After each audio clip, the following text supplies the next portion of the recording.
And we go live. Good afternoon and good evening, everybody. Or anybody who happens to be watching in chat. And I've just realised I've left out something from my stream this afternoon, which I just need to put away because I do not want to lose it. So just excuse me a moment whilst I do that. Just a needle threader, but a vitally important one. Right, so good evening. Let's switch on the pyro machine and we shall see how things go today. Going to continue now with this particular pussycat. This one is called Felix, as opposed to the other one, which was Junior. And I've just got a lot of fur to do, I'm afraid, so what I'm just going to do is darken this fur just around his eyes here, just so that we achieve a reasonably consistent colour, and then I shall move on to doing some of the other areas of his face. But if I do this, then at least I'm not thrown off by the different shades, giving me a slightly different perspective of how it looks. Because it can sometimes do that, which is one of the reasons why I have actually just gone back over this in the past stream in order to darken it down, because it was throwing off my perception as to where the curves in the face were. Normally it doesn't seem to bother me, but just on this particular cat I was struggling, so better to fix it than it is to try and struggle along without it. So if you're new to what you're looking at is pyrography. As it does say there on screen, pyrography is the art of creating images with heat. The literal translation, or the more literal translation, is fire writing. But I'm not using fire. Obviously that's the heat bit, the pyro, and the graphy, which refers to writing, more practically is the image, creating an image with heat. And that's what this tool is. It's hot, electrically heated, as opposed to externally heated with a flame or something like that. The electrically heated tool makes it a lot easier to do this sort of thing with. Otherwise I'd be constantly having to heat up the tool with a gas flame or other means. Okay, that's dark enough for the moment. This is a black cat. You've got one of my reference images you can see in the bottom left there. Let me move this piece just to one side. This is this effectively is another reference image. It's another cat. Unfortunately the angle of the camera makes it look a little bit odd, but it's this is a different cat here. This is Junior, this is Felix. But I am using this as a reference, along with the image that you see in the bottom left, which I have larger on my screen, and another couple of images I've got as well. So I'm constantly referring to both of them, or all of them, but now it's just a case of adding a lot more fur. So the ears, the fur doesn't really go into the ears of the cat. The inside the ears is almost bare skin, apart from some fine hairs that you can see coming from the middle side of the ear, which comes from both of them. Don't know exactly what they are, but they're more like guard hairs. There's just a row of them almost, which are fairly long, and I suspect it's to stop things actually flying into the ears of the cat. So the fur I'm stopping around about here, which is roughly where the ears start on the top of the head. So it's just lots of marks. I'm trying not to be too regular in doing them. I don't really want to create lines or things like that at this stage. So just lots and lots of fairly randomly length, start, end Doesn't really matter, I just don't want them too regular if I can get away with it. As you might be able to see, it's quite difficult to do. It's not a problem if I do, but I'm trying to avoid it, but I'm probably not going to succeed. In doing this, I'm also creating texture, so I've got to be careful to make sure I get the angles correct so that the fur goes in the actual direction it does on the real cat. That way it looks natural. If not, it looks like the cat's just gone backwards through a hedge, which is alright if that's what the cat actually just did, but in this particular case it's quite smooth fur, as you can see, and if I do it the wrong way it will look a little odd. So it's going to come, it's going to change direction basically. This is curved in this direction. As I come here it's straight, and as I come here it starts to curve the opposite way because we're coming over the top of the head. So I've got to get basically get the angles roughly correct. So what I'm just going to do actually is just give myself a guideline here of roughly where I want the hair to be. It's quite a fine sort of guideline. I'm not really looking for it to be absolute, and I'm doing it very lightly just so it doesn't show up really.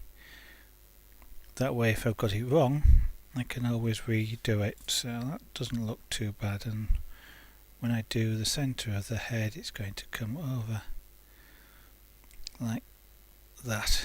That looks about right, perhaps a bit more like that. That looks a bit better. Okay, so I've just given myself some light dotted lines there. So I'm doing this on plywood. It's plywood made from birch. It's quite high grade plywood, in case you're not aficionados of plywood.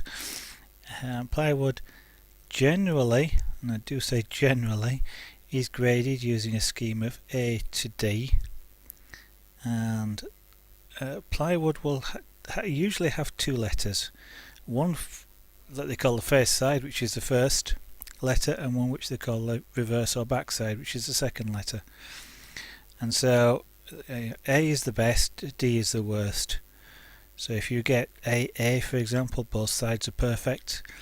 DD, both sides are okay, but they may contain knots and repairs and other things. Now, generally speaking, really good quality birch plywood, which is what this is, BB is your best grade that you're able to get. I've never yet seen any better than that. And I'm using birch because birch wood is light. It's a fairly whitish sort of wood. Whilst it has grain, the grain is relatively what's the word I'm looking for? Generally speaking, grain is relatively closely spaced, or not always, just depends obviously on where knots are in the wood, or where the branches come out of it. And the other thing is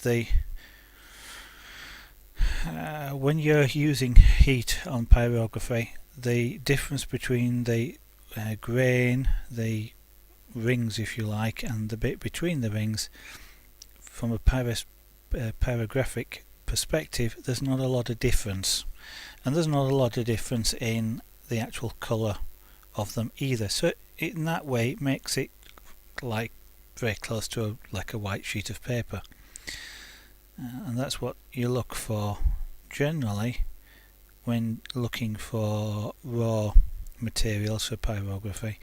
Something that's nice and clean. Occasionally marks in the wood can be used to really good effect, and can actually form part of the piece, but not in this particular case.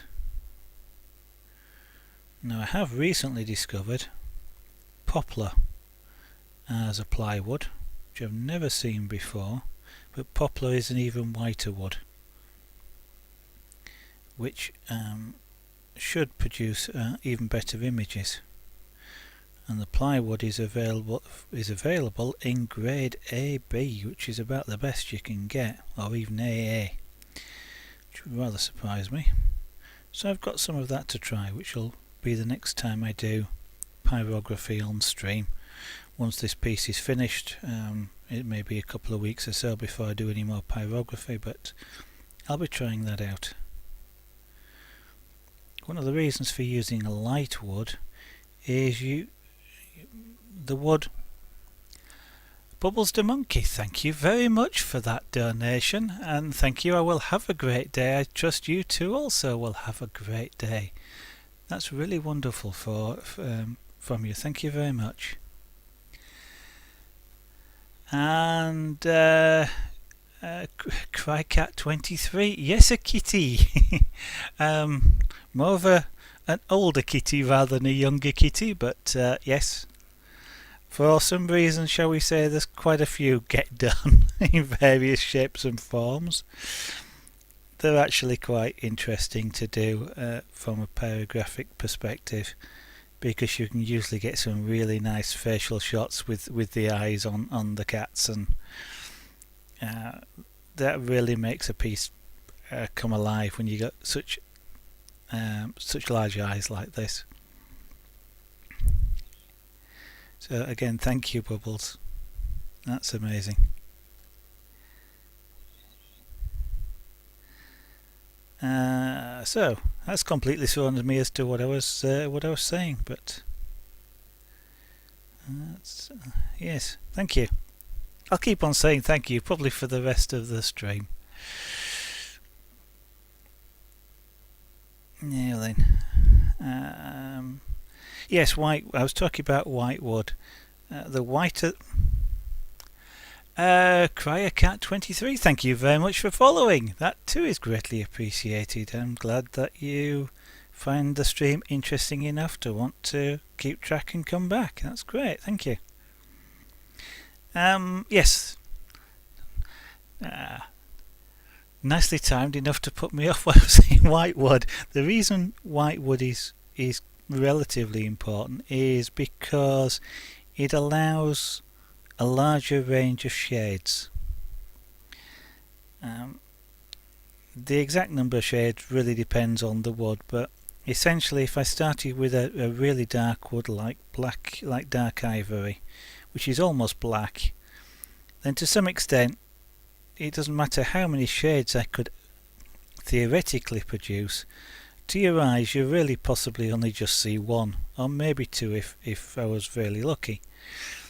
And lighter woods like this, or rather if I take a mid sort of tone just to show you a different wood, here I could probably get 4 or 5 shades which are reasonably different enough for you to be able to see them logically as different shades. But anything, obviously I can't get any lighter than this. Whereas if I go, use the white wood here, the iris around the eyes is actually shaded. It's a very, very light shade. It's about the lightest I can manage at my level of skill. But as you can see, that's lighter than the wood I just showed you. So I've got a larger range. And poplar, which I hope to try at some point, is lighter than this. And so that might actually give me even more. Some of the other contributing factors, though, is the wood itself. Because whilst pyrography is often called wood burning, this style of pyrography that I'm doing here, I really am not burning the wood. This tool isn't hot enough to actually burn wood. What the best I'm able to describe it is I'm drawing the sap out of the fibres and I'm cooking that sap with the heat. And in cooking it, like with maple syrup, it changes colour. It goes a golden or a brown. The more it's cooked, the darker it gets, to a certain degree. I can't get much darker than the eyes are here, and they're not quite black, even though they may look like that on stream. Yeah, Poplar, that's right. Thank you, Bubbles. Sorry, I must remember to look up. I'm getting really sort of excited about doing art. I keep doing it and talking, but not looking up. But yes, and so I'm actually effectively cooking the sap that's in the wood, and that's what makes the colour. So some wood doesn't contain as much. Some contain more. Pine, for example, is a wood which contains quite a bit more than I'm getting.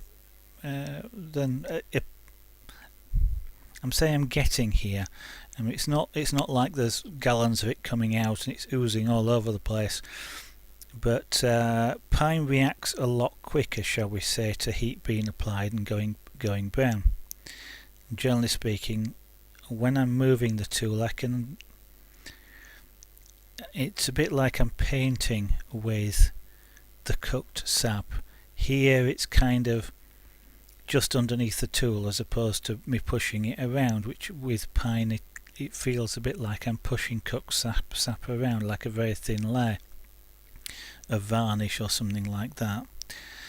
But pine itself can actually be difficult to work on because, as I mentioned earlier, to do with the rings here or the grain with this birch, there is relatively little difference between the ring and the bit between it. When we go to something like pine, there's quite a considerable difference. The ring bit is a lot harder and doesn't give up as much of the liquid as the bit between does. So I get colour variations across the ring, and because I'm getting a liquid out of the wood, it's drying it out a little bit, which makes it shrink. Now, and that's what's creating the texture here actually. Now if I do that on pine, the stuff between the rings shrinks quite a lot, relatively speaking, whereas the ring bit doesn't. So again I get dips and ridges, which then look differently depending upon the light. So each wood gives you a challenge, shall we say. And so far birch has been my favourite, but I am looking forward to trying the poplar.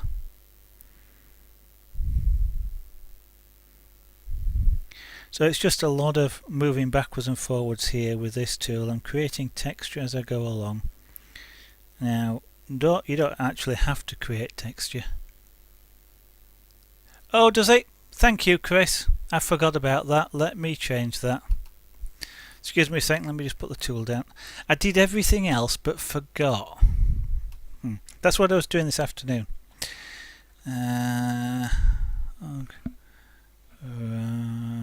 Oops, can't spell.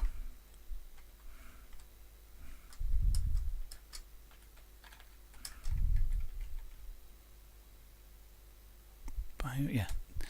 Okay, let me update that. There we go. Thank you for pointing that out, Chris.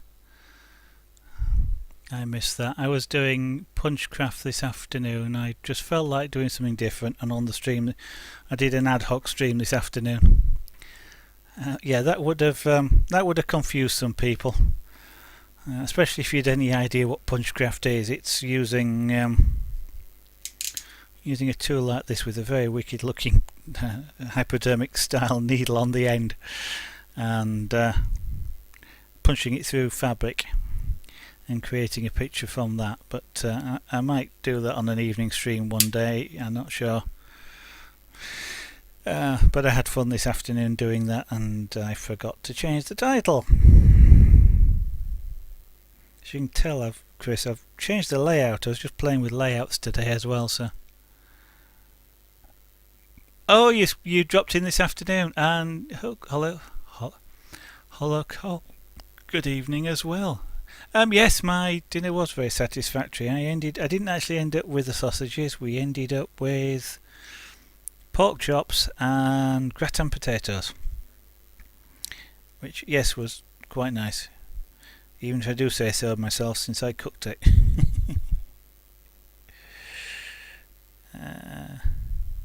didn't actually see you in chat, Chris. I assume you were just lurking this afternoon then.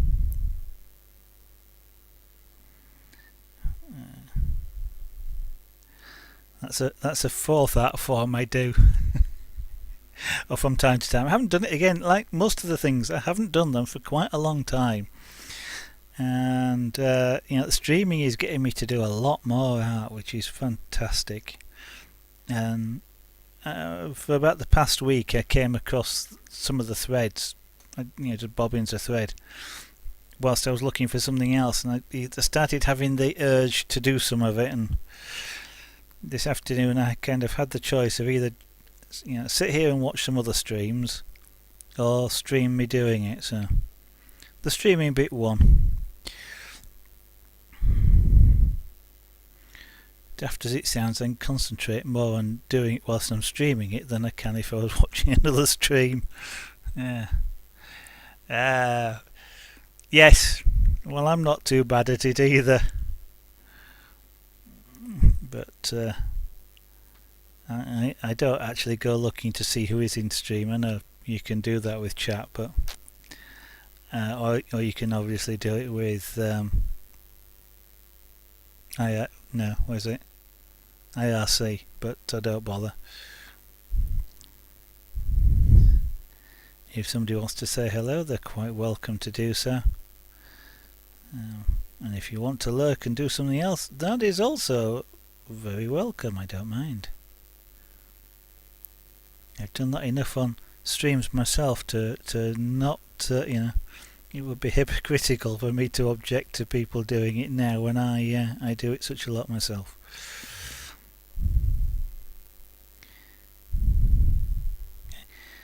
The level of brown that I get here is really determined by two things: the heat of the tool itself and how long I leave it in one place. So I can go browner by turning the heat up. I can go browner by moving the tool slower. The latter way, moving the tool slower, actually gives me more control over the colour I want to achieve than would turning the heat up. So that's what I tend to use. And occasionally I will turn the heat up, especially if the wood is, I'm going to say, if the wood's being awkward. Wood is never, doesn't consciously say, I'm not going to turn colour. But you do find patches that just don't change colour quite as much as you want. So sometimes you do end up turning the heat up a little bit. But with a hot tip on here, the thing I have to guard against is if I find a softer part of the wood, or a bit of the wood that will take the heat more rapidly, it'll go really dark, and then I've got to start and work around the fact that it's darker than I wanted it to be. So by using less heat but moving the tool slower, when I put it down I can control a lot more easily just how brown it is, and I don't accidentally go a deeper colour than I want. Those of you who have been on stream before have probably heard all this before, but so I hope you don't mind me repeating it for anybody who's new here. So if anybody's got any questions about any of the art forms that I've so far broadcast, including this or the punchcraft this afternoon, or carving, or the other new art form to me, which was scraperboard, which I did last week, then feel free to ask any questions you might have. Or if anybody's in stream that do any of these art forms, please let me know. It'd be interesting to see what you do.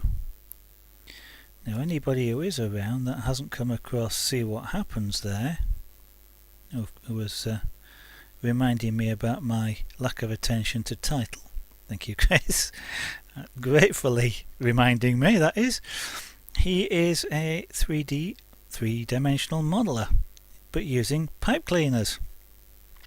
Furry lengths of wire, which he turns into freestanding, several feet high models, like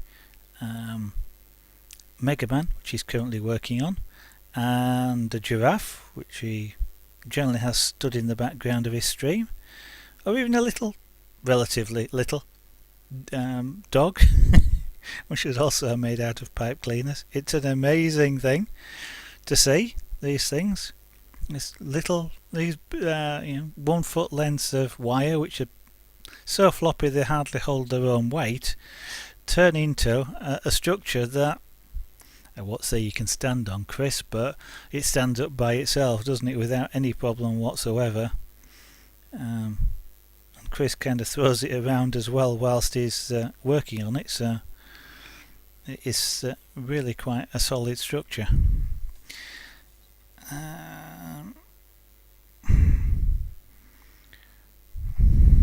This texture is going to need a little bit of work after it. It's not quite got the right curve on it, but I'll work on it again afterwards. As I work on it a second time or a third time to make it darker, I can add more texture in it, overlaying this texture here, which is quite a coarse texture. So as I work on it a second or third time, or even more than that, I can overlay more texture, which has the effect of making the lines that you can see in the fur very much finer. I can work them to be in the correct directions. And Junior here, you may or may not be able to see it on stream, but certainly from the perspective of being here with the plate, the hair lines or the fur lines, say around here, are extremely fine. I'm really pleased with that. But I shall carry on with this one. It's this one that's important now. I believe there's a saying, you're only as good as your current piece, which is what this is.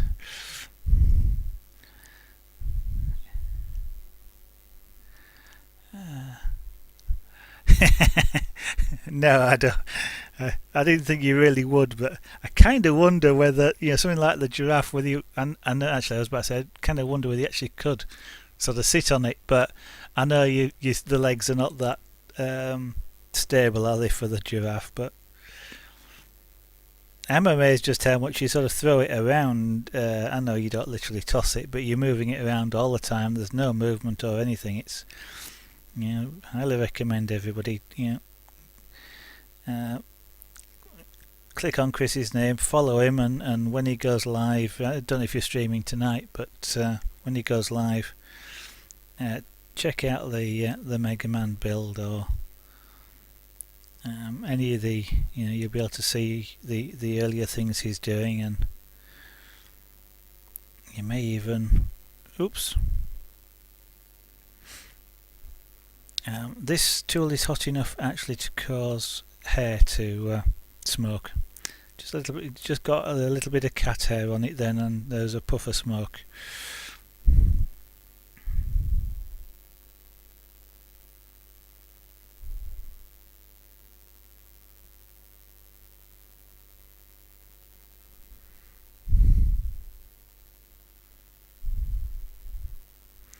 So, usual sort of thing then. How is everybody this evening? It's a Sunday evening, so I don't know about you guys. I have to go back to work tomorrow. It's a good job I don't particularly mind my work, but kinda wish I didn't have to do it. I'd love to just sit and do art every day, but not going to happen anytime soon, I guess. But luckily I don't mind what I do at work, so it's quite good fun what I do at work as well. Working with statistics and numbers, but in a real world context, so the numbers mean something, and it's fun finding things out. All that sort of stuff is like a puzzle to me. It's I like doing puzzles and solving problems, and that's what my work is all about.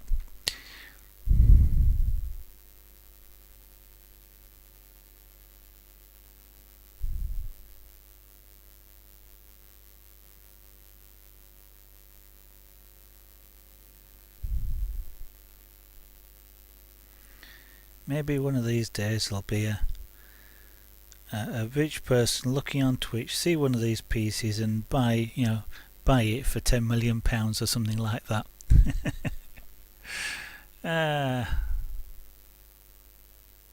Yes, that's true. You obviously you do learn as you go on.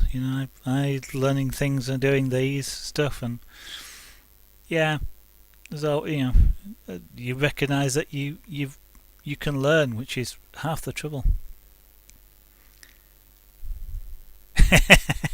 Yeah, let's make a 5'8" inch. Yeah, it's kind of like me. My first. Well, you might have heard me on the stream this afternoon. My first airbrush project was airbrushing my computer case, which has got, it's kind of an aquarium style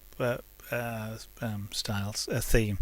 So there's tropical fish on the side of it. It's a water-cooled PC, so I have thought about taking a fun picture with a garden hose poked in the back, water-cooled, but anyway, never did.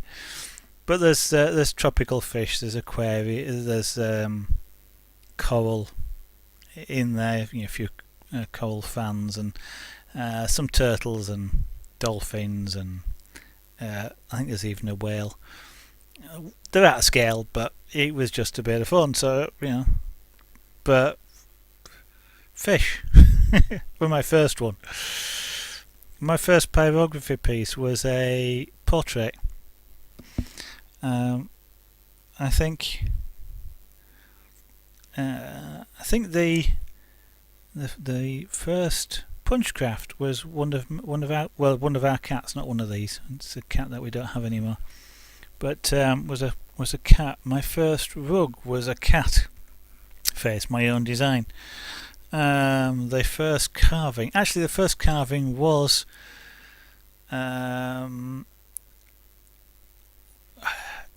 it was a project that came with it was a kit, if you like, with the chisels, and they give you all the instructions. It was a couple of leaves to carve, so it was meant for beginners. So that was probably the only time I've started a project, or started an art form with a project that was meant for beginners.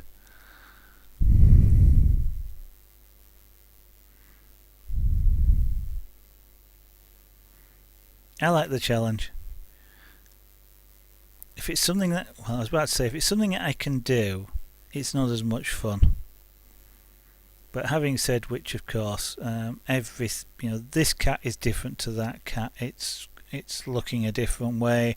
The fur's in a different direction. It's got different fur patterns, so it's kind of new. And carving every piece is different. Every bit of wood is different. So it's not quite the same thing. But I do computer programming as well, and I like the challenge of taking something that I don't know how to do and actually being able to solve it at the end. So one of the things I'd love to be able to do, I play Euro Truck Simulator. I'd love to have, because I have a wheel which I use as the controller for the game, but just for the pure fun of it, I'd love to have a speedo in front of me which mimics what's going on in the game. So I have to write an interface into the program to do that, and one of these days I've sort of started, but art has now taken over. But it's a challenge. I have no idea how to do it, but I will learn. I might never use that skill again, but I've learnt something, and that's the interesting stuff.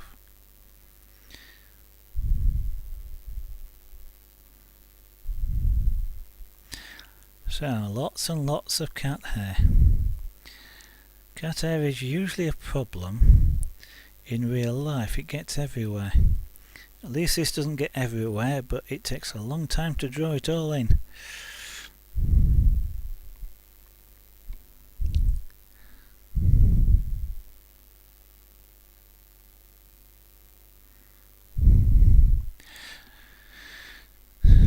I'm using this tool in a way which it wasn't really designed to do, but it actually suits what I'm trying to do. This tool is actually called a shader. It's called a flat shader because the bottom is flat, which is actually,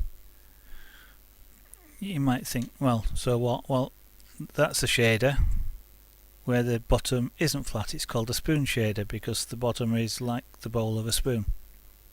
They do slightly different jobs.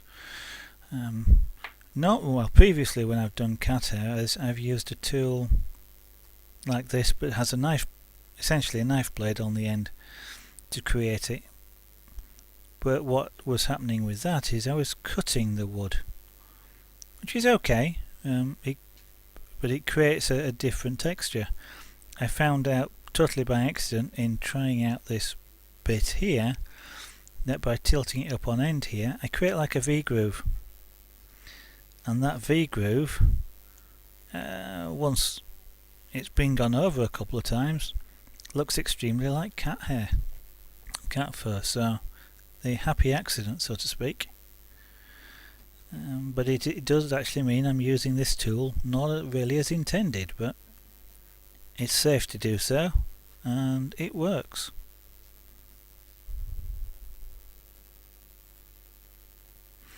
Now this particular area of the cat's face, or rather the wood, you might see a little bit of variation in colour, and that's the characteristic of the wood.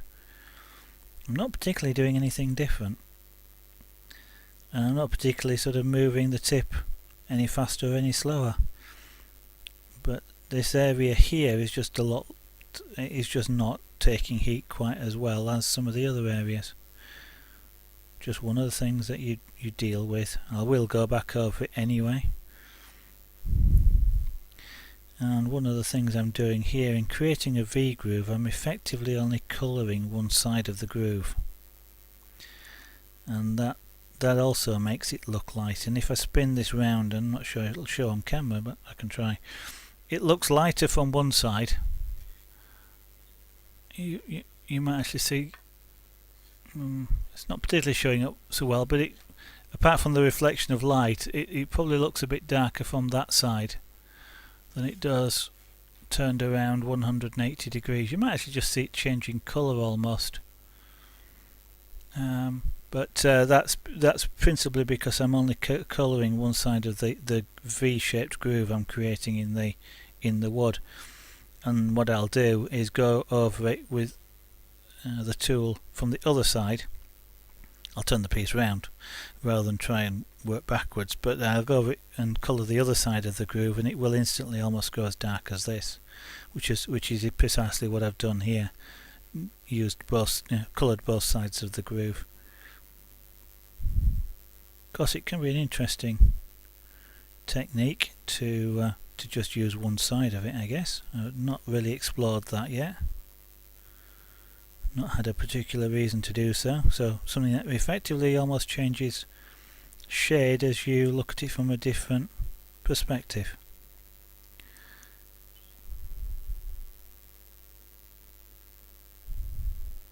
You might have also seen it look shiny as well when I moved it around, and with the reflection of the ambient light here in the room. And that is, as I say, we're cooking the saps, and that's a bit like a varnish. And a varnish which, when it has a really smooth surface, reflects things. So you were seeing the reflection of the light because the varnish-like effect that the cooking of the sap is generating.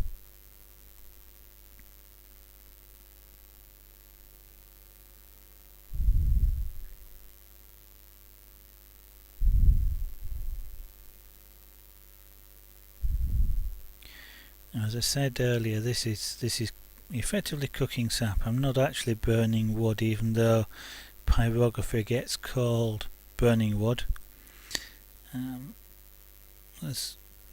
There are people that do literally burn the wood. They're either using open flames like a gas torch, or they'll use a really high-powered device. And again, it's not exactly burning, but it just carbonises the wood. Changes it into like a charcoal, which is really dark. So, burning wood is still sort of a misnomer in that particular case, but it is actually closer to what's actually happening. It's actually cooking the wood fibres themselves there to release whatever it is they release when they carbonise. I'm not quite sure the chemistry or physical action that's going on there, but you get a really dark colour.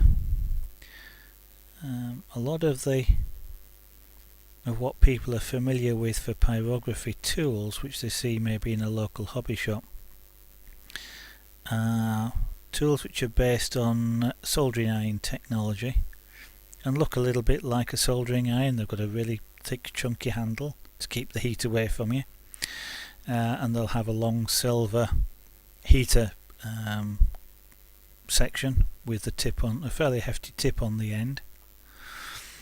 And whilst you can do artwork like this with that tip, it just takes, that style, it just takes a little bit more skill, and some people are really good at it. I'm using, if you like, a tool which is better suited to this type of work.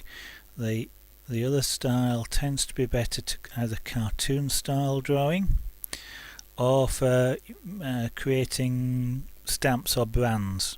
So you stamp, hold the tool against the wood for quite a period of time, so it goes really dark black carbonized, and you can create patterns and lines and whatever you like, really.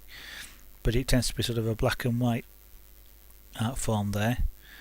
Very good if for people who just want to try it and see whether stamping wood or branding wood is something that they're interested in. Or you can do it on gourds as well, or even on leather. Although I understand on leather you probably want to have a window open. And possibly the same on gourds as well.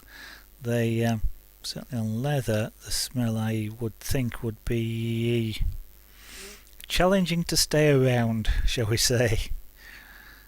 It is I understand not very pleasant. I've never tried it myself. Similarly, if you do pyrography on bone, which it can be done on, and that reputedly smells quite a bit as well. It also, pyrography in history, shall we say, was often done on ivory. Of course, ivory these days is a prescribed substance. It cannot be transported, sold, or otherwise. And but sailors used to use ivory. It got called scrimshaw, I believe, and they do it using a needle, probably a sailmaker's needle, because that would be what they'd have on ship, and heating it over a tiny spirit burner. Of course, fires and wooden ships didn't go together, so little tiny spirit burners heat the needle and then use that to mark the ivory, and they get a black mark off of from the ivory. So they were carbonizing it basically, and then they do all sorts of drawings on the ivory, ships and places and all sorts of things. There's some very wonderful old pieces that can be seen in places like museums and even antique shops and things like that.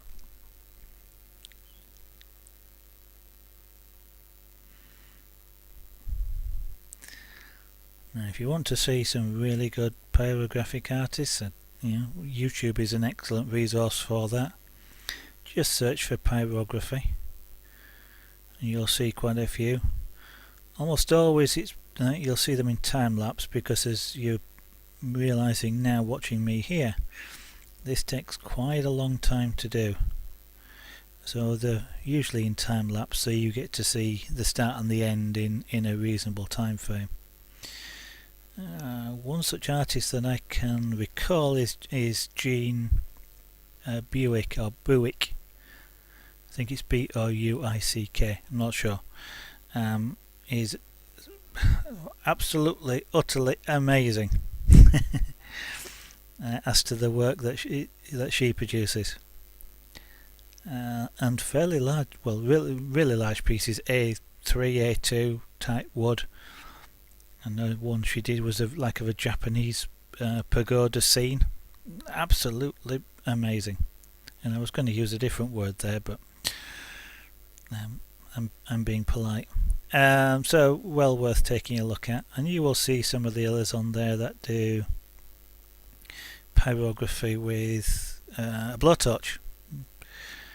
At least one guy I can think of whose name I do not know, but does some quite interesting work, but he's generally working on a piece of wood that's 10-12 feet wide and 6 foot tall, something like that. So using a blowtorch makes sense. I would not like to do something that big with a tool like this.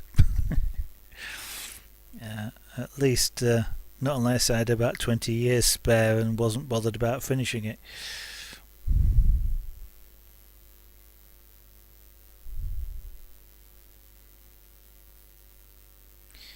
Fortunately, the really interesting part about pyrography is really starting and the end bit on the cats here. Just lots and lots of hairs, it's just really repetitive, and I don't really notice it, to be honest. It's not like I need, a lot of people ask, do I need patience for this? And the answer really is no. Or I would say the answer really is no. Whilst I am a patient person, I am not employing patience to do this. The patience bit will come in if something is playing up, is being really awkward. You just can't get the right colour, or the tool isn't quite working properly. And then patience comes into it. Then you need the patience to sort it out or work through the problem. But generally speaking, everything that I'm doing here, as I'm doing this, I'm getting a result. I'm not getting to the final colour that I want, but there again, I'm not trying to do that either. So I am always making progress, and therefore I don't need patience from that perspective. I don't mind that it takes me a long time to do all these hairs, because the result is worth the time taken. And again, patience is when you're not seeing a result often. I must admit, there are times when I wish it went a bit faster, and I do sometimes turn the heat up and try and work a bit faster, but it's not generally my style.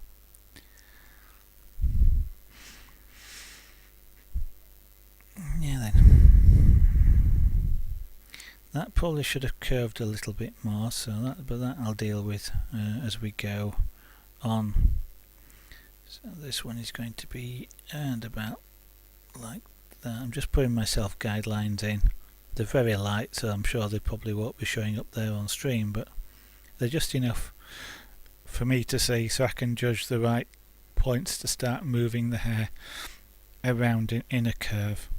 In actual fact, that wants to be even more curved, because they're disappearing. The hair is disappearing obviously over the back of the head where I can't see it, and that's the position of the cat's head here is such that that's quite a long way back, so the hair is almost, from the perspective of drawing it here, the hair is almost horizontal as it's going over the top there. Junior looks weird for some reason. He looks a bit odd in the camera view, don't quite understand why. When I was doing him, he looked fantastic on stream. At the moment his face looks a bit odd shaped. Oh well. He's done, I can't do anything about it.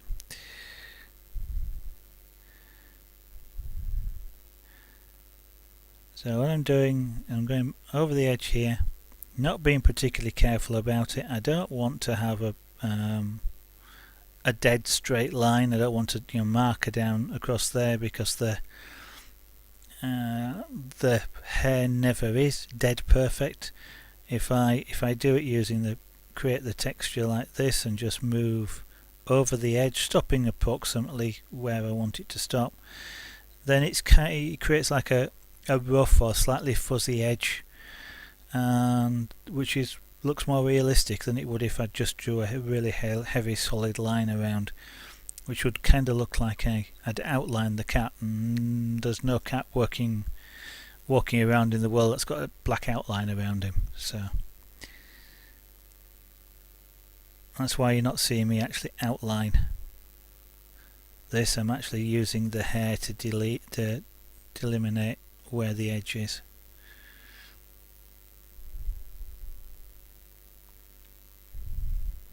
And if I make a few a bit long, it's not particularly a problem, you know.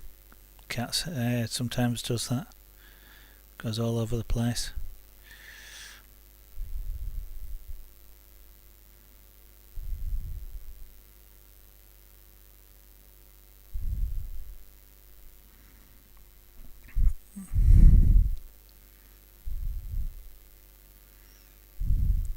So if anybody's got any other questions, feel free to ask them. I mean, I may well have answered everybody's questions about 6 times now already on stream, but if there's anything you particularly want to know, then by all means ask away in chat. And if you're new to the stream and ask away, you may even find some of those people that have been here a little while answer because they've learnt the answer. They've probably heard it that many times.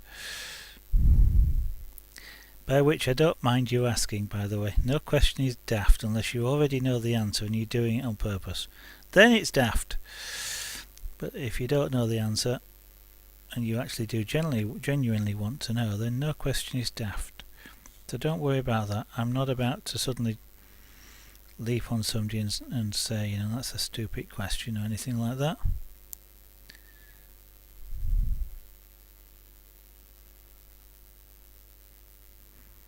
I guess the only stupid question is one that you don't ask because even though you want to know the answer.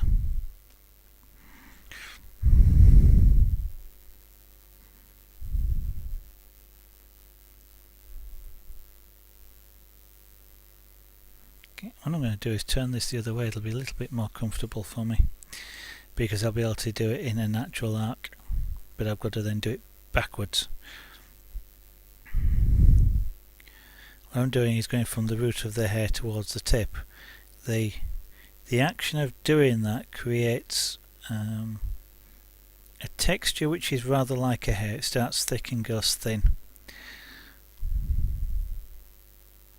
Now it's not as though you're going to see the individual hairs, but just the way in which they build up means that it helps the texture to look correct.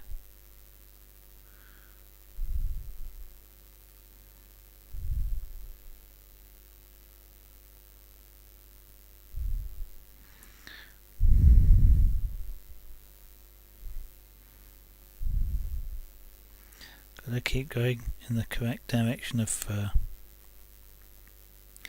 Otherwise, as I said earlier, it'll look like the cat's been brushed the wrong way or look really odd. You have an expectation when you look at images of what something should look like, and if it doesn't, it makes you stop and pause for a while and look at it, and it could be a reason why you dislike an image.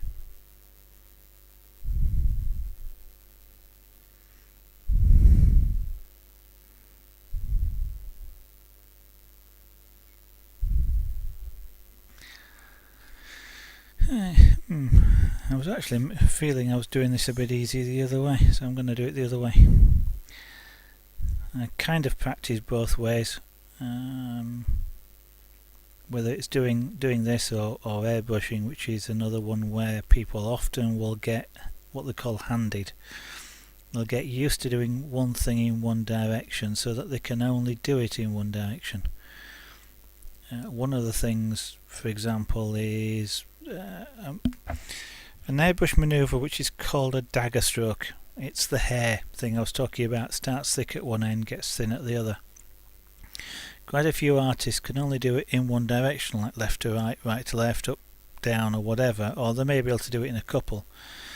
You have to practice doing it in all sorts of directions, because you know, for example, if you're doing something on a canvas, you can turn the canvas over so that you can do it in your comfortable direction.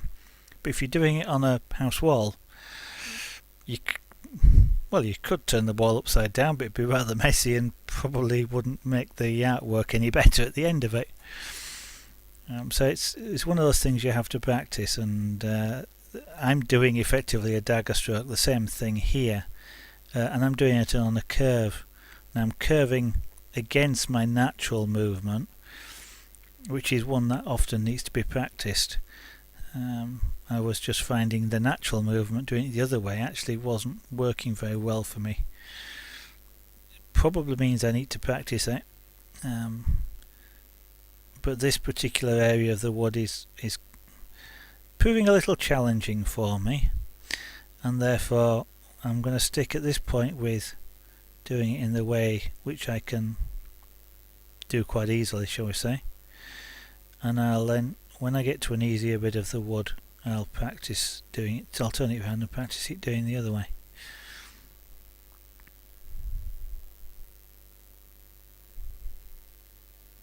That way I'm challenged by the movement, not by the movement and the wood.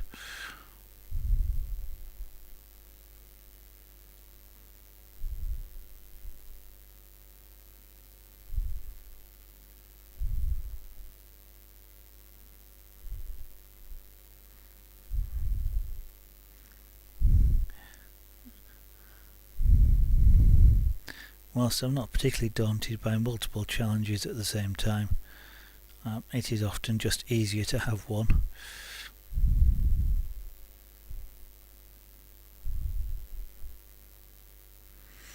Now, interestingly, from examining the real cat, the fur, and it's not sure, it doesn't really show up in this particular photograph, but this particular cat has like a wavy structure to its hair. It's a bit like the hair's been crimped, which just coincidentally kind of looks like I've got it here. But since I'm trying to sort of reproduce something that looks a bit like the reference picture, I will actually blend that out, because you're not seeing it in the reference pictures. And as I'm doing this for somebody who said I'd like this picture, then that's what I'm going to work with.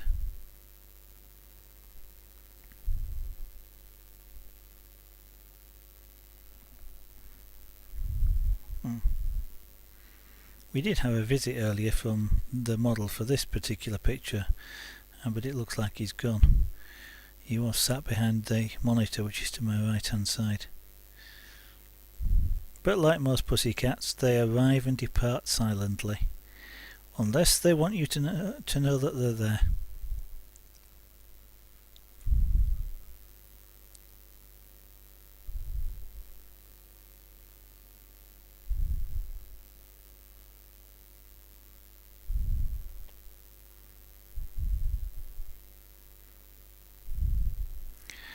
So I mentioned earlier this is an electrically heated tool. The tool is actually operating at, I think this one's about 2 volts. I can't really remember. They generally operate between 1.5 and 3 volts. So that's the equivalent of an AA battery, or 2. Sort of like a torch. If you had a torch with a couple of batteries in, we're operating at the same voltage. And we're just operating with a much higher current. It's a voltage which is safe to touch, and whilst I'm quite happy to demonstrate that, I won't be doing it by touching this, because this area is really hot. It's safe to touch electrically, just not because I don't want to burn myself, but I'm quite happy to touch the electrical contacts at the top here, for example, which plug into this pen.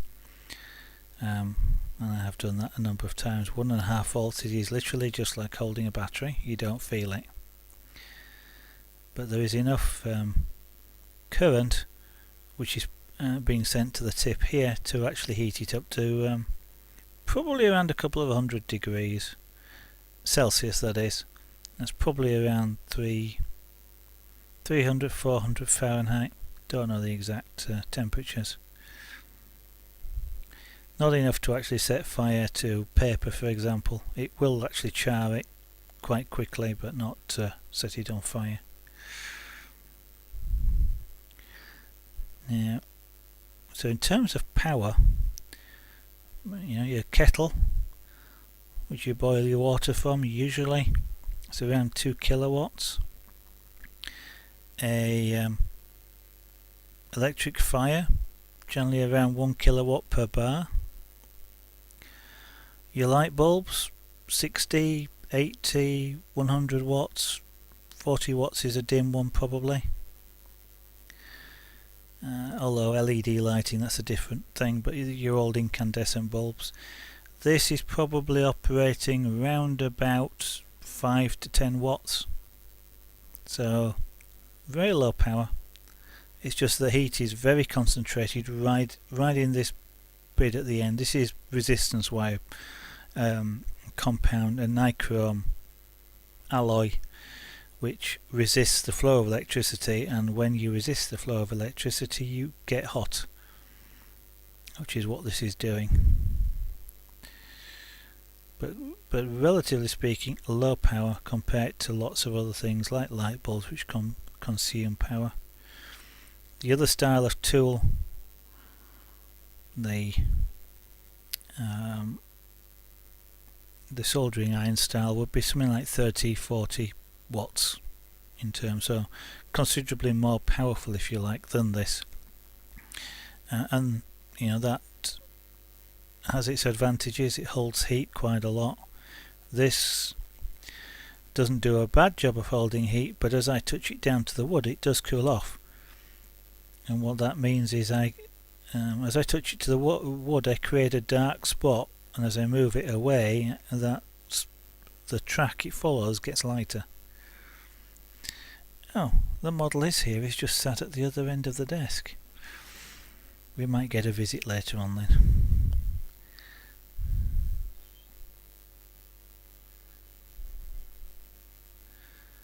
But that spot I'm creating actually does mean that if I don't want to create the spot, and I've no particular desire to do so here, I have to employ a technique where the tip is moving when I put it down on the wood. If you remember, I said earlier, the longer I leave it in one place, the darker I cook the sap. So when if you put it down and start moving, for a fraction of a second it's stationary. Once you start moving, it's not.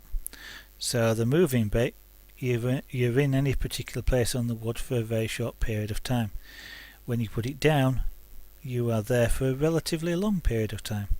So what I'm doing is I'm moving, putting it down, keeping it moving whilst I do so, and then lift off. And never stop moving the tip whilst it's on the wood. And in doing that, I don't create a dark blob at the start, which makes it easier for me to blend afterwards, because I don't have to blend away a dark spot.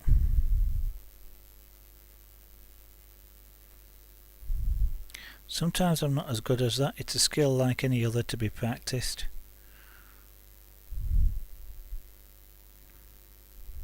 And sometimes I fail and I'll create a spot. Sometimes I'm not concentrating and I'll create a spot. But all good practice. Holla call. Yes, well, have a good evening. Have a good night. Hope you sleep well, and thank you for dropping in. That's most kind of you. I'm sorry if you mentioned that a little while ago, a couple of minutes ago. I rambling on again, you see, and not taking time to keep looking at chat. See, I've practiced at doing two things at once. Looking at chat's the third thing.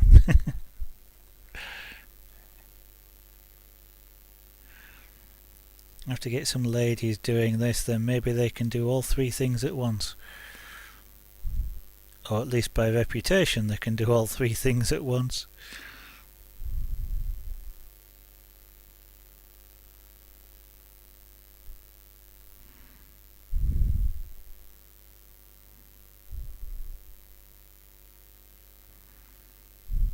I think I'm doing lots of multitasking. I'm moving this, I'm talking to you guys, I'm listening, I'm looking. I'm thinking that I'm quite thirsty and would like to drink some of this cold water, which I will do. Plenty of multitasking going on.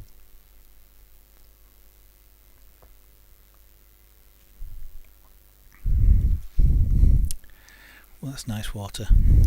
It's daft as it sounds, I said this was only in the order of sort of 10 watts, something like that. And okay, I've got a nice big 250 watt uplighter to the left of me. But there's quite, relatively speaking, quite a lot of heat comes off this, even for the 5 or 10 watts, and it does make it quite warm, and a nice cold drink like that is quite appreciated.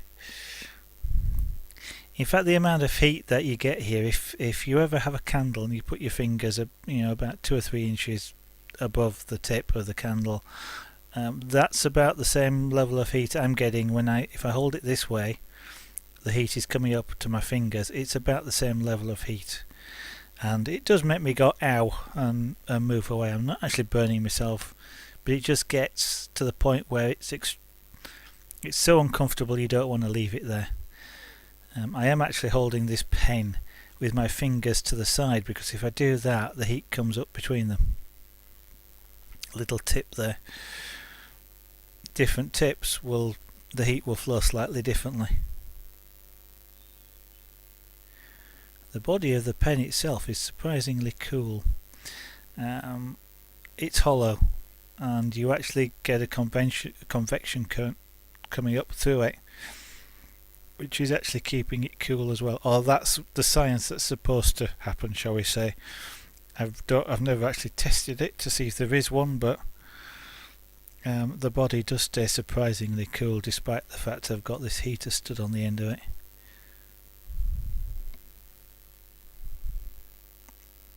The nice thing about this style of tool is I'm using this very much like a pencil. As you can see, I'm holding it fairly close to the tip.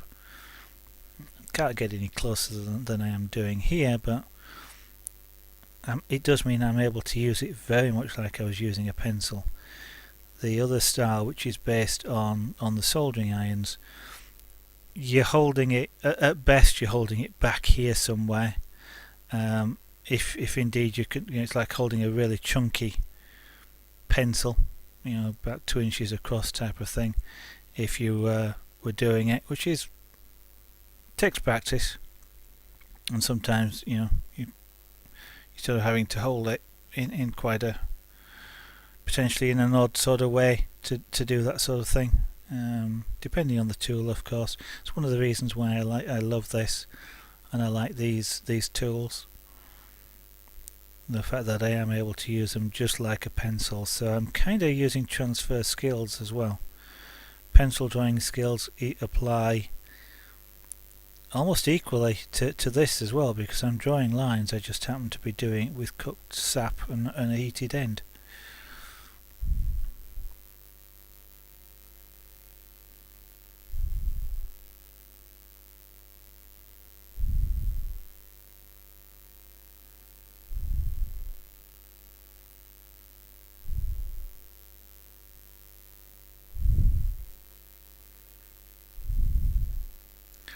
So just plodding on with this, it's you can easily become lost in it, as opposed to lost in house, who isn't around at the moment, I don't think. But you just there has been times in the past where I get up in the morning and have my breakfast and start a pyrographic piece, whether it's a cat or a rose or whatever it is, and I'll be busy doing this, and then I'll go, it's a bit dark in here, is it raining? And I'll look up and it's 7:30 at night, and I've spent all day. You just can easily lose time, and I think that's probably the same in a lot of other arts as well. Don't know, Chris, if you're still around, lurking around, whether you find the same thing when you're doing your model making. Yep, I thought our model might the model for this might make an appearance. he might just pop his head underneath the. There we go. Junior is deciding whether he actually wants to sit on my knee. So he just had an examination of the piece. I'm not quite sure if the fact that he's backed off and looking a little bit annoyed is a statement of what he thinks about Felix here, or maybe he's seen his own picture. Now he's totally ignoring me, as cats do. He gave me an annoyed look. Maybe he wanted to lay here and found he couldn't because the tripod's in the way. He's now going to turn around and probably lay down behind my monitor. I have a nice big 24-inch monitor just to the side of me, and it's got an LCD backlight, so the back gets quite warm. And the cats that we have actually love to lay against the back of there. They lay with the back pressed against it and can sleep for ages as long as the monitor's on. If I turn it off, they must get cold and go somewhere else.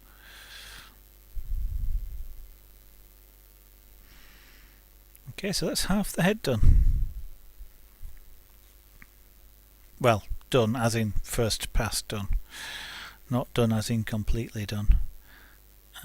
So there is some work to do on the texture and the shade, the way the light will reflect off it. I'll call it shading because it won't be a consistent colour. This area is around here is a lot darker than over the top of this head because of where the light is.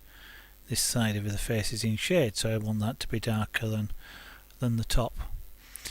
But for the moment, that's the first pass. So we now carry on and do around the rest. So I'm going to hop over to this side, I think. Yeah, I have a bit more work to do around here. The shape of the white flash here isn't quite right, but for the moment I'm just going to carry on and we'll work off the side of his eye, I think, and we'll go around here. Okay. I am going to break my own rule, which would be I'd normally start at that end and work backwards because that's the way the hair gets laid. But just for the moment I'm going to lay some down in this direction here.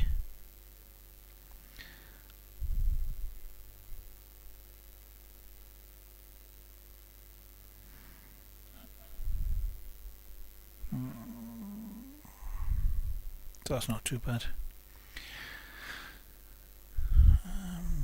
The hair around that, yeah.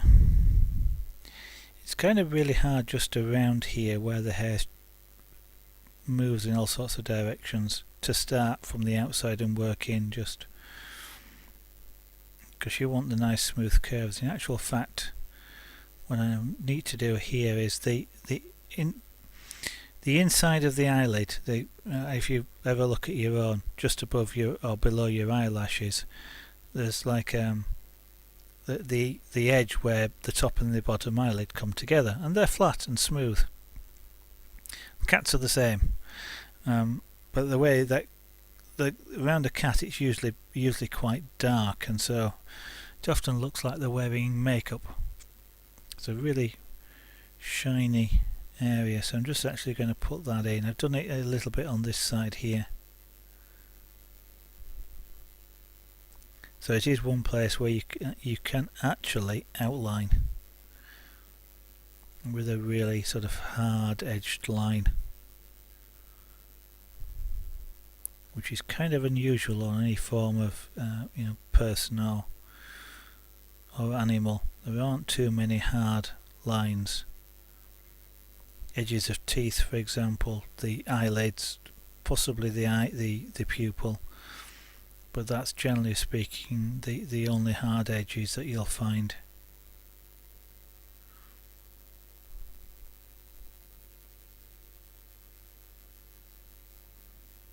Now this really wants to be about as dark as I can make it, given that he's an extremely brown pussycat.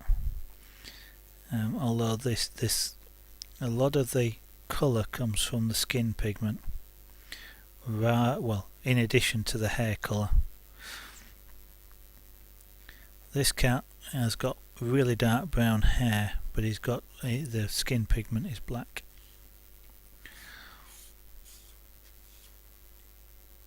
Yeah, then I'm working such that the sharp edge I'm creating is on the inside of the eye, which is where the eyelid is meeting the eye. I'm not so bothered about the outside being sharp because it just blends away into the hair. But if I can make sure the inside edge is sharp, it becomes, again, more believable. It looks right. I just need to try and make it as dark as I can.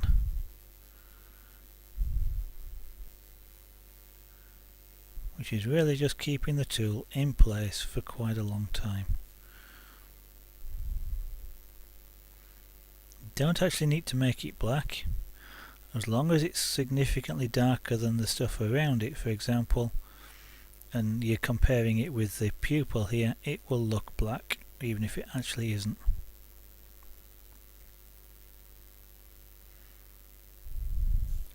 And if you don't quite believe that, if you see 3D bloke around on one of his streams during the week, ask him to show you his Darth Vader helmet that is completed. That's a monochrome, which is what this is. He was done with white paint on a black canvas, and if you take a look at it, you'll swear the white paint is black.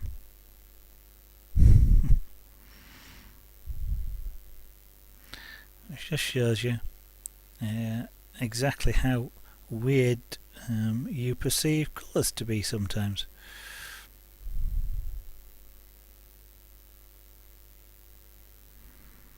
Okay, so he's got his eyeliner in there. Oh, hello. Lost in House as well, I mention you and you appear, and 3D Bloke, I mention you and you appear. How many other names can I remember? Yes, just trying a different layout.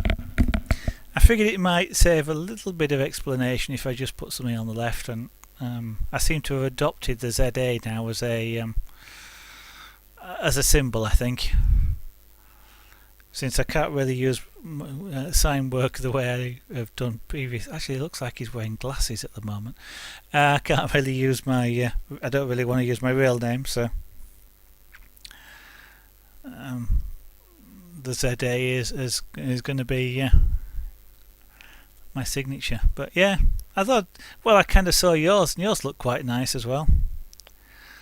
But I didn't really want to copy you. It wasn't the idea. I just liked that sort of style. It seemed to work quite nice. I think I'll probably play about with this a bit more, but I've changed my start and end of stream ones as well. But if you're around, you might see those. I'm not going to do it now. I don't want people disappearing thinking I'm stopping streaming. But I've got put pictures on those now, so they look a little bit better than they did before.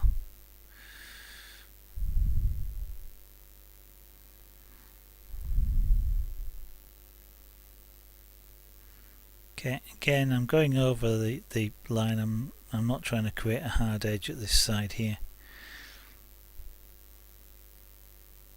I want it to have the natural fur look as it goes around the corner of his face.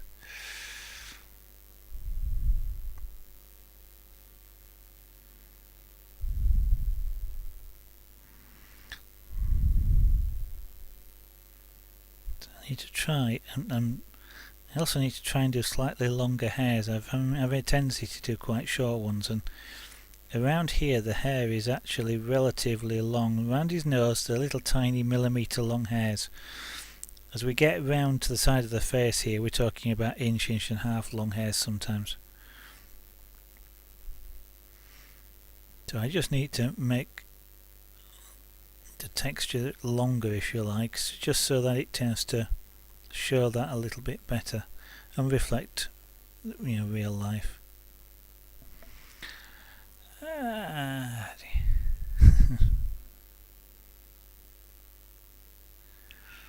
So where were you two this afternoon when I was streaming yet another art form this afternoon? I did an ad hoc art stream this afternoon with Punchcraft, and thank you very much, Chris, for reminding me earlier on stream, otherwise you'd have been wondering what on earth it was when you came on stream tonight, because I'd left the title there.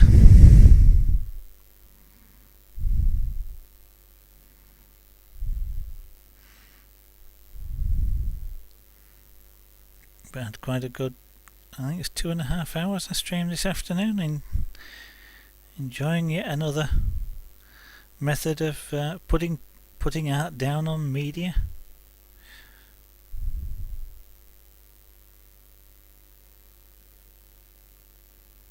So how has your day been, you two?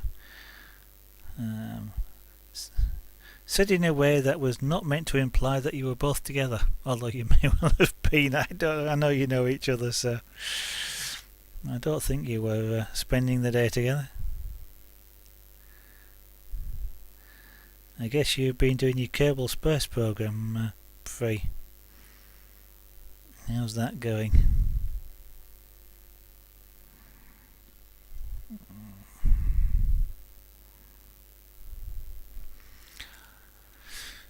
Yeah, it's okay to do that.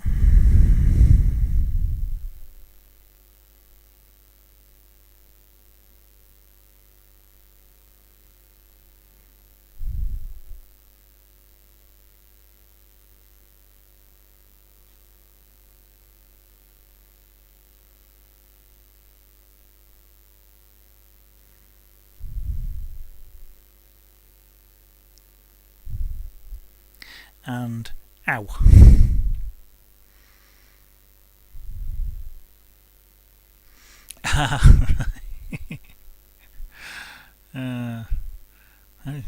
Doing both at the same time.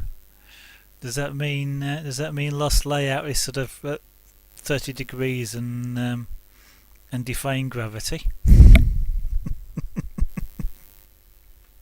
Dear.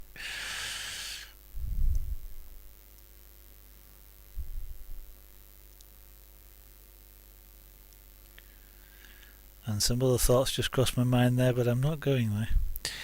Ah dear. So the hair just around the eyes, just below the eye, sort of curves quite nicely around the eye, and it sort of the cheekbone is around there. So it's quite an interesting area to try and follow the hair around. It has quite a wavy shape, which if it's done right looks really nice, and I'm probably not going to do it right, I don't think, but I'm going to have a go.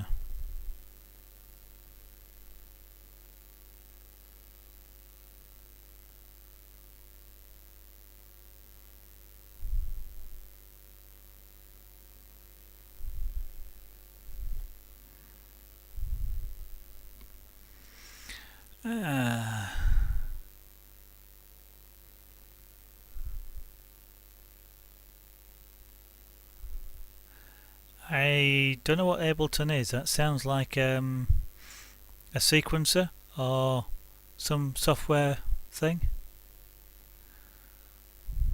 Analog synth, digital synth. Oh come on, can't just say a synth. It means anything to lots of different people. Does that?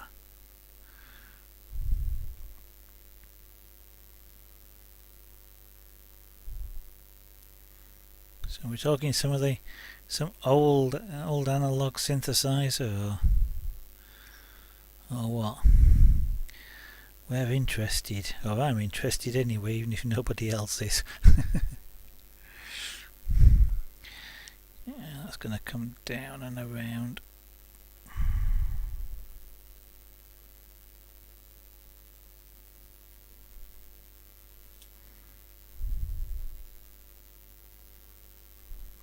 Down the edge of his nose and curve around as the nose smooths out into the cheekbone and around the side of the face.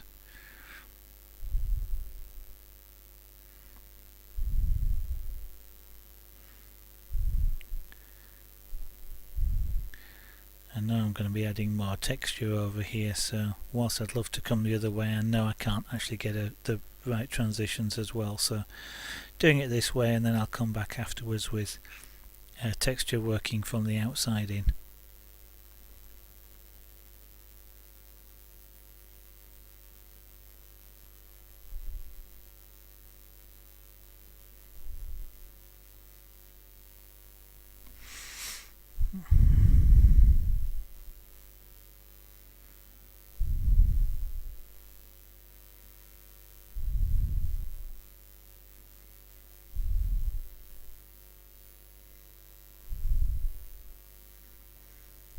But apart from that, you're feeling all recharge free. You've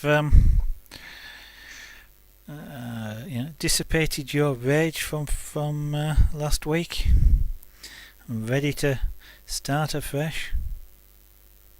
Anybody who's watching who doesn't know either Lost or 3D Bloke there, 3D Bloke is an airbrush artist, although he also works with those heavy things on the ends of sticks of wood. Paintbrushes, I believe they're called. And he's an excellent artist. So he generally streams on a weekday, Monday to Friday, from about 10 p.m. UK time, which is in about 40 minutes, and then goes on for around about a couple of hours. Highly recommend you follow him and see what he's doing when he goes live tomorrow. And of course, Lost in House there, famous DJ, streaming on Twitch. Highly recommend you check out her music when she goes live. I don't actually know your times though, Lost, when you generally stream. I know it tends to be sort of in the afternoon UK time, I believe, but I'm not sure the exact times.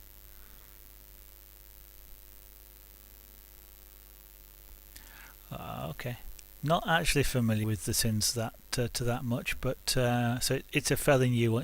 It's an electronic one as opposed to a digital synth as opposed to an old analog one.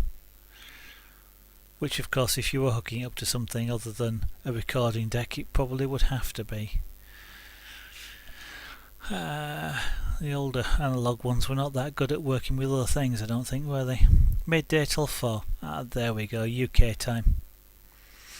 And that was would have been about 9 hours and 20 minutes ago if it had been the weekday.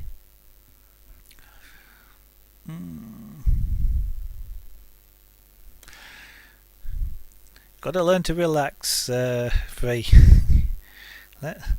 Let it go over you. See it as a challenge, challenge to make a brush that doesn't want to do things. Do what you want it to do. I thought I'd take it as a challenge to clean it properly. Dear. Which I'm sure you did. I know this stuff is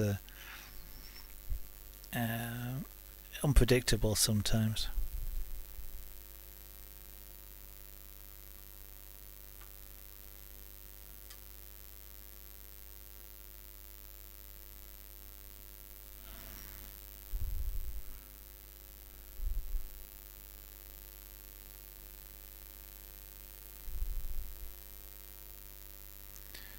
Right, just trying to get the curve.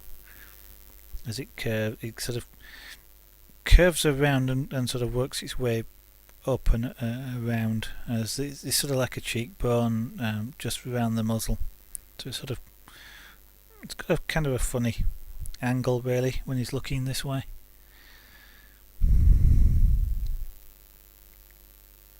Oh, okay, sorry about that.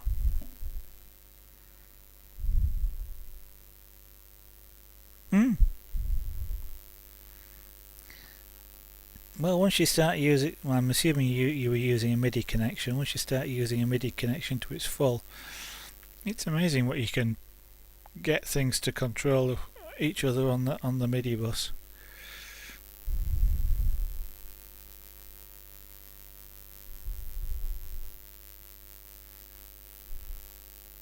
I've even had a couple of microprocessors talking to each other over it, nothing to do with music, but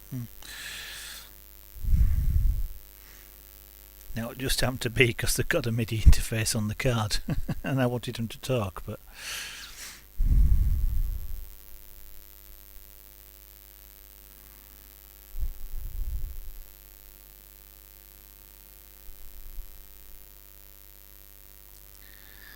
yeah, to some extent these days with all the things that the musical instruments can do when they're connected up to a computer with the lighting and everything else, it kind of wonder sometimes why you have musicians at rock concerts. You could just have the instruments and the text there, and it do everything that they do live.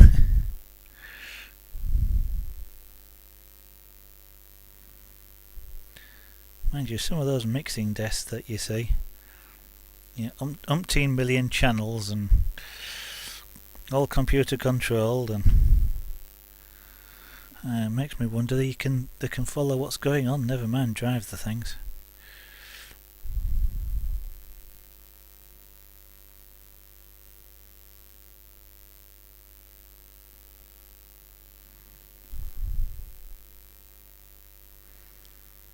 Make a DJ mixing desk look like a child's toy. And USB as well. Oh, it really is up to date now.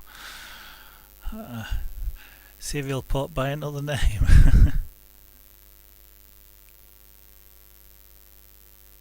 Oh, is that? Yeah, that's the guy you mentioned the other. Yeah.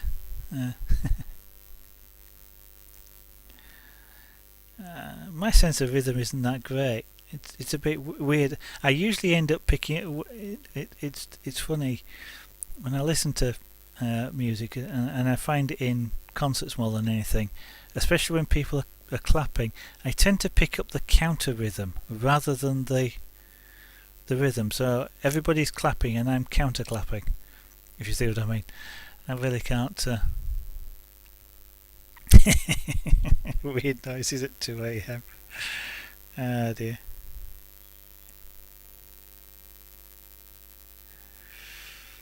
I wish I was better at music. It sounds daft. I played recorders, guitars, cornet,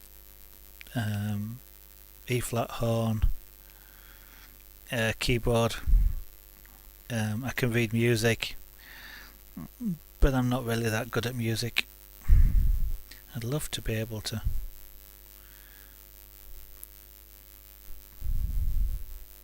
Just one more creative thing, I think that's probably why I'm fascinated by it. But and yes, I could take it as a challenge, but I've got too many on. The artwork is enough of a challenge at the moment.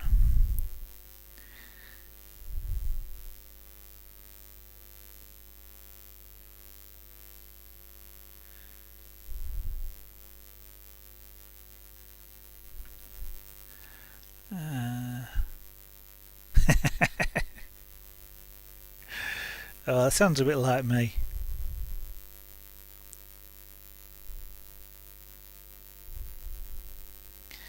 I can hear a rhythm, I can't move to a rhythm.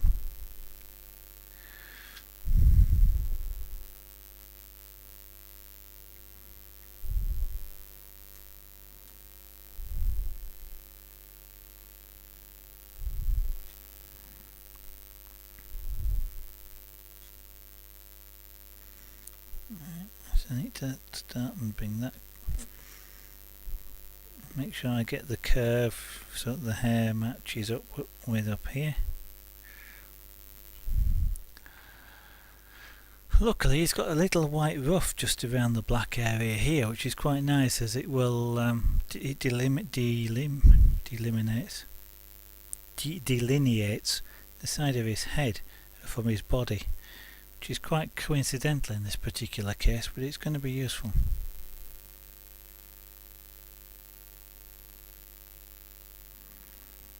So you can actually see it.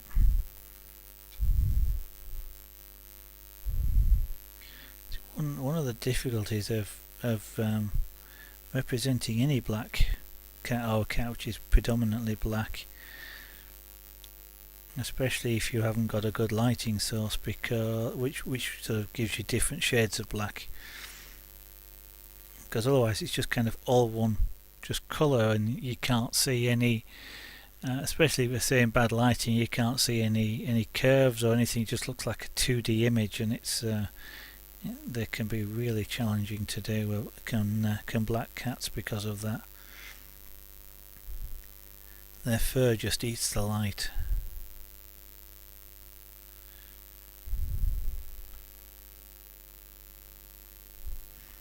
I kind of try and cheat as much as possible by picking pictures where you can at least see, the top of the head is a a lighter colour than the side, or something like that.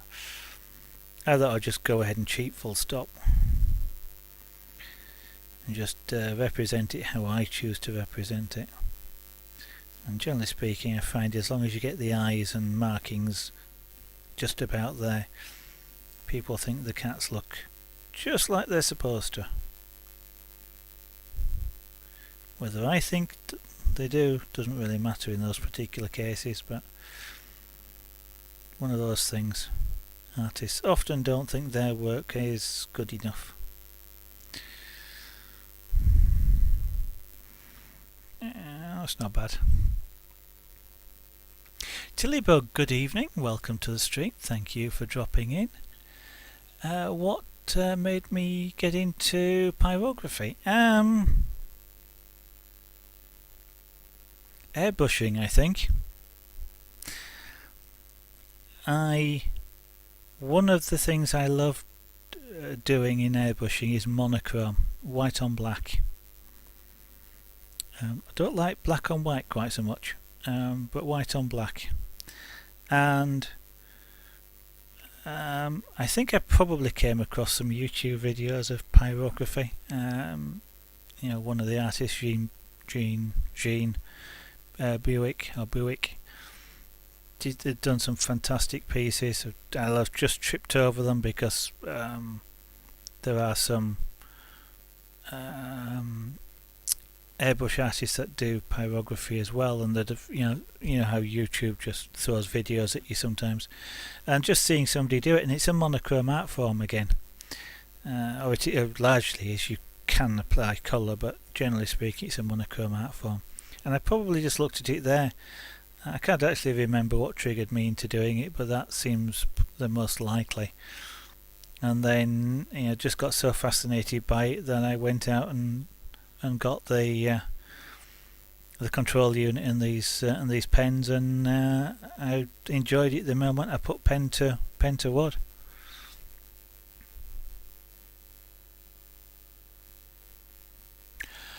Yeah, people like that, Free, who can play anything they touch. Jealous. Jealousy, big jealousy. Do you do anything like pyrography, Tillybug, or is this kind of the first time you've seen anything like it?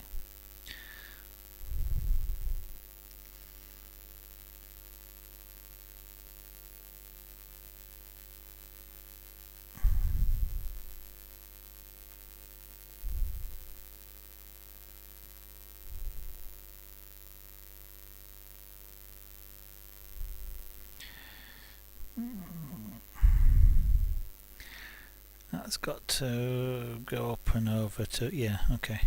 I'm employing my own shorthand again. I'm looking at the reference images and I leave out 99% of the words. And what I'm actually doing is looking at the reference images. I can see the face here, for example, looks very similar to Junior's in just this area around here. So I was looking at how I've done the hair there, which doesn't look too bad, and I'm trying to see it on the actual reference image of Felix, although it's quite dark so I can't see it. But so I'm looking at which direction to move the hair and where it moves, and I'm about on track for what I want. So that was a okay, it's about right sort of comments you might have heard from me. Don't know if you talk to yourself like that whilst you're working. I kind of wonder whether it's just an individual trait or whether all artists do it. A bit like the thing of sticking your tongue out your mouth at the right angle.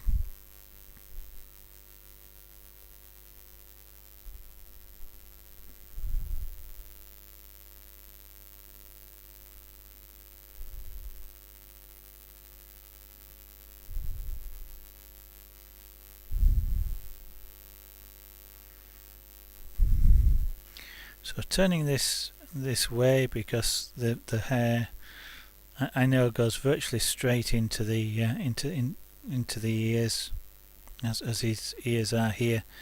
So I need to be going at that sort of angle as I get over here. But as we go past the ear here, I need to curve around to match the shape of the base of the ear. Because then the hair that's on the ears curves around the ear. No, quite an odd pattern. It sort of curves and comes up towards the tip.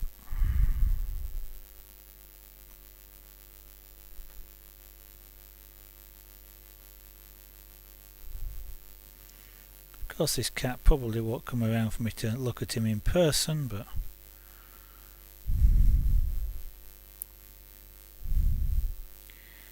he'll probably wait while I've put the tools away, and then he'll appear, and it'll be too late to use him as a reference.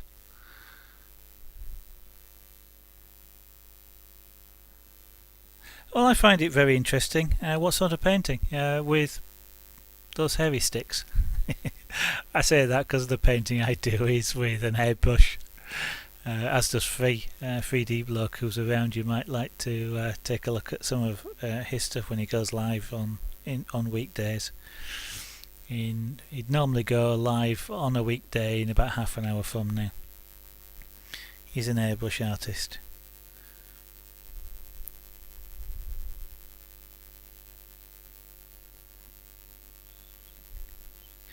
And what sort of thing do you paint? Do you have any sort of specialism, or things you like to do, or is it just a general, you see something and you just decide you're going to do it? And I can ask you all sorts of questions. Tell us something about what you're painting. Acrylic, oil paint, water paint, ginormous canvases, little tiny ASIOs. Yeah, I've even got some of the terminology, you see. Only reason I know they're called ASIOs is because my wife buys them.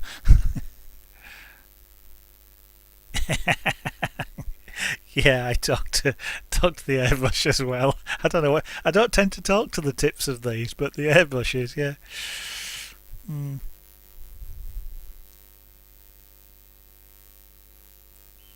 I tend to talk to the micromotor as well that I use for the rotary carving. Don't spin too fast. Don't want to bend the shaft. They're amazing, actually. I came across it the other. Totally different tangent here, but just whilst I recall it, I've got a yeah. This is a stone. It's a grinding stone, and that's an 8. I think it's an 1/8" shaft. And I put that in the micromotor, and I forgot to limit the speed down. This thing has a speed limit of about 5,000-6,000 RPM. It's enough to go in a Dremel, but anything faster than that, and it does that. It just bends, and this is sort of bent in a nice S shape. But yeah, that hit 38,000 RPM, and then it went like that, and it took some holding onto the tool just to let it stop. I thought I'd seriously damaged the micromotor, but it's amazing what a bit of centrifugal force will do. And if you can imagine that rotating in your hand at 38,000 RPM, goes all over the place. And I certainly had a discussion with with the micromotor when that happened. As I'm sure you can probably imagine the words that were exchanged. Well, it was a one-way exchange, but I'm sure you know what I mean.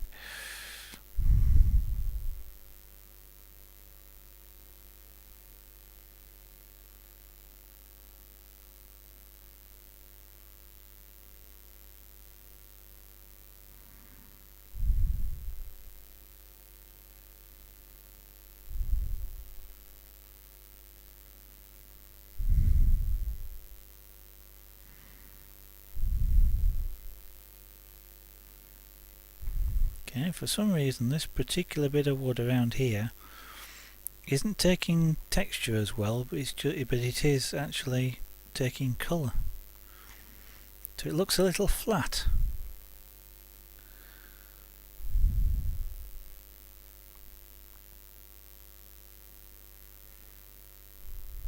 Still, we'll pick up on that later. It's not too bad, even if it does do that. The area around it is taking the texture, so it possibly will just look like a bit of silky fur if it stays like that when I go over it again.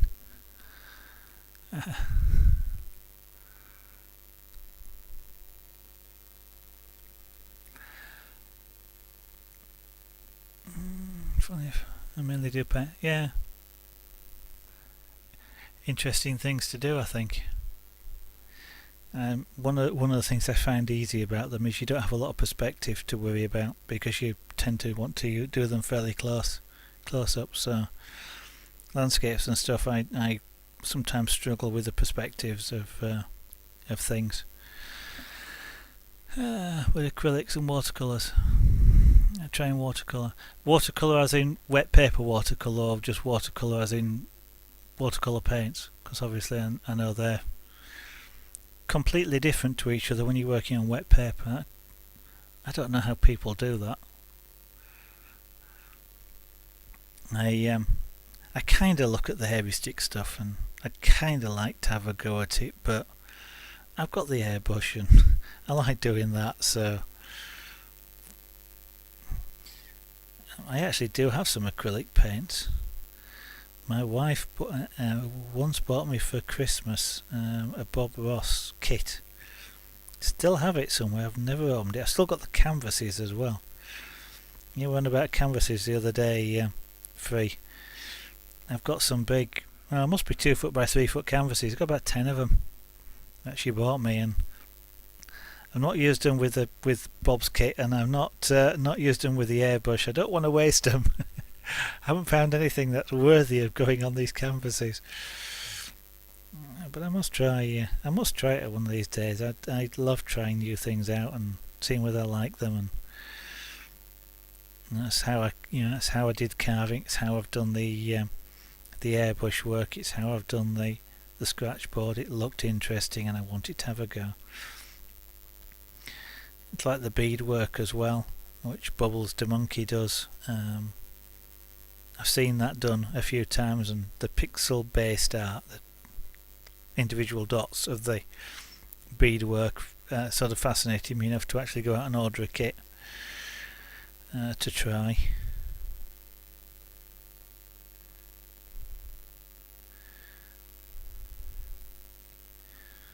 I'd kind of like to have a go with watercolour pencils, mainly because I kind of feel that it might be a bit less messy to start with, and I can always use the pencils dry as if I don't go on with them as watercolour. Happy little trees. I remember that. I don't remember how to do it, but I remember that, the happy little trees. The bit I remember of the Bob Ross stuff is the mountains and snow. How to do the mountains. I've used that sort of technique in digital art more than once for mountains.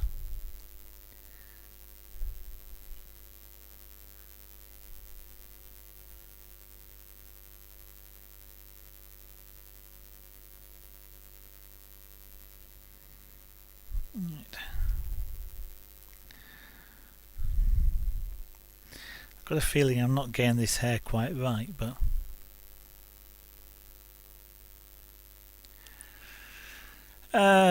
yeah, I think I mentioned the other night, didn't I? Came across the place I got the bead stuff from. We were talking about it. I spent ages, absolutely ages, looking through the online art store, wholesaler art store, at things like canvases and stuff like that.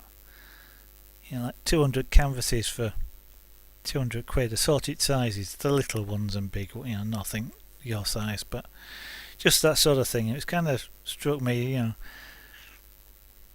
I think there was maybe something like 50 A4 canvases for 50 quid, which perhaps is doesn't seem too bad. And it's kind of like, well, at that sort of level, if you really make a mess of it, and I know you pointed out to me the other day, you can just gesso over it again, or gesso over it, don't quite how you pronounce that, and just as long as you do 2 or 3 coats, and you won't see through it, and you just use it again. But I don't know. But so that number you can almost afford to just go, oh, well, file it in the round portfolio.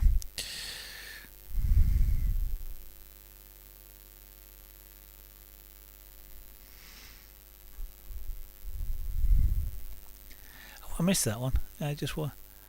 Oh, the wet paper. So you're just using the paints as a water-based paint rather than the wet paper stuff.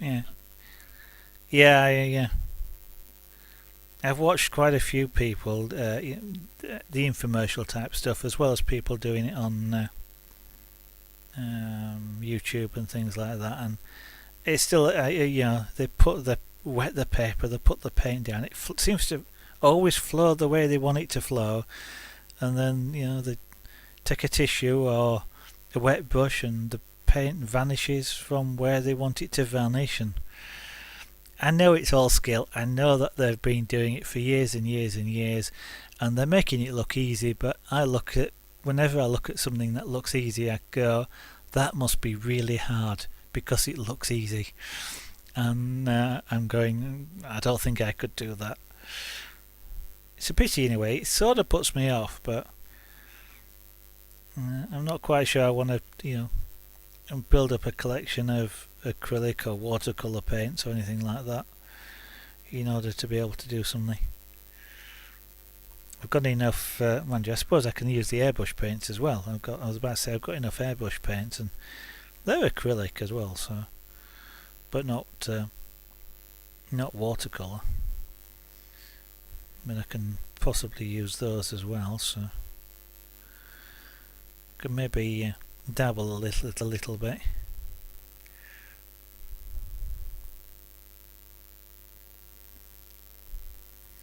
I have a tendency though to like to get the proper stuff.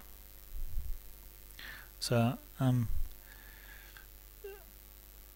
without going silly about it in terms of high,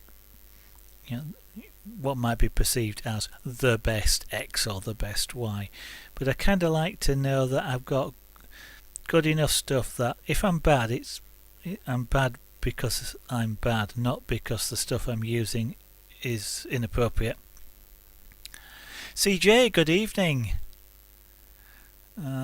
Welcome to the stream this evening. Yes, indeed, and I was just as gobsmacked as well as yesterday. I didn't know what to say. Just exactly the same. So it really just surprised me. I didn't think I'd be like that, but I just was, and I didn't really think of anything. Yeah.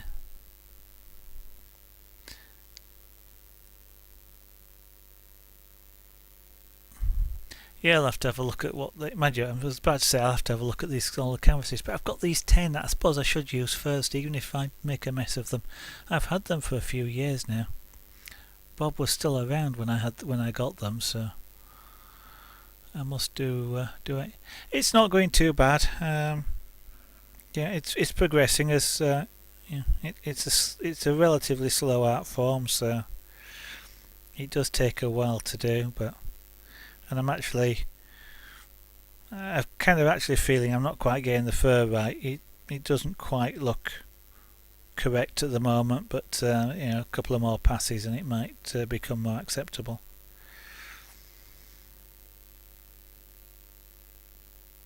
I was doing something different this afternoon. I was trying out something different. So I was on stream this afternoon doing something called Punchcraft, which is kind of like making little miniature carpets almost. because you punch thread through cloth to create a loop, just like you do with carpets. Right, so his ears there, so we want the hair to go like this across here. Not too bothered about having a clean edge. It just goes wherever it does as it goes around the entrance to the ear. Stops fairly quickly once inside though. Let's do some from the other side. Come backwards.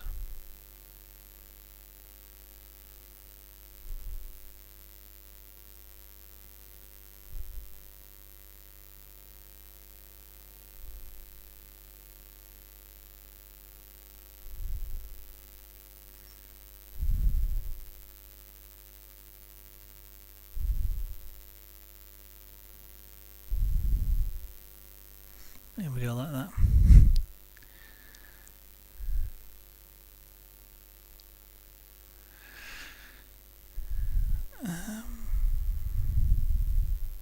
Yeah, sorry Tilly Bug, I was just reading your last comment again and not quite sure what you were referring to. Looks really difficult. Whether you're referring to this or the watercolour stuff when I was talking about that.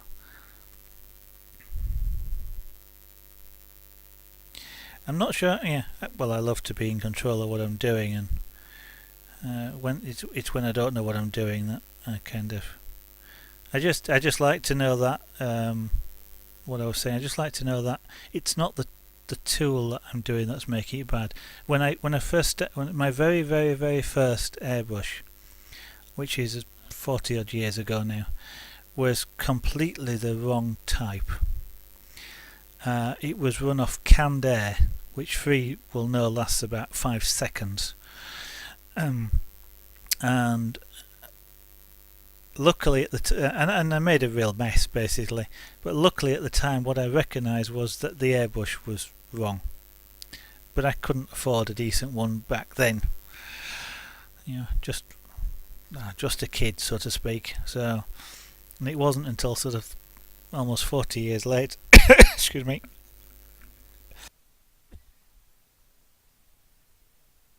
sorry, just muted the mic so you didn't get a 40 years later that I actually got a decent airbrush and then I could do it. So I that's kind of the philosophy. Oh, the wet paper, yeah.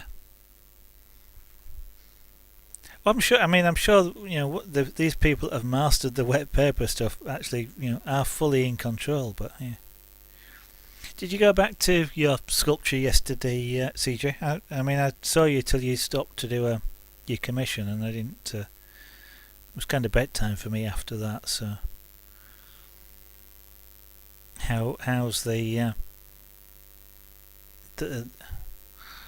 wife going? I know you were kept playing around with whether to do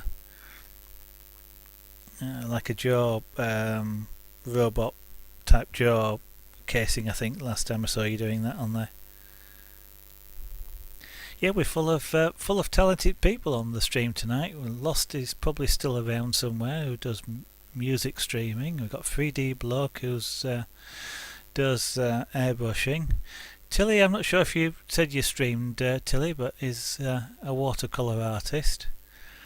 We've got CJ there who is a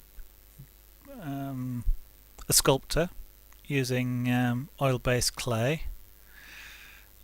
See what happens, who's probably lurking around, who makes models out of pipe cleaners. Hollow Call, if you're still around. I can't actually recall if you do anything, but if you do, feel free to say. Bubbles the Monkey, who was around earlier, may or may not still be. Feel free to drop in if you are, Bubbles, who does bead art. Some really complex and large pieces. So we've got a whole host of talented people tonight, and then there's me. You might wish to try it, Tilly. You might be surprised. I'm shy. I'm very shy. Which surprises a lot of people. Because I used to be a salesman. I have been a salesman, but I'm an extremely shy person. And yet here I am streaming, talking to you guys. It's not quite the same thing as doing it in person. I mean, I could quite easily do this on stage and in front of people. Of course, I know I'm shy. I've got over that a lot. Not got over it.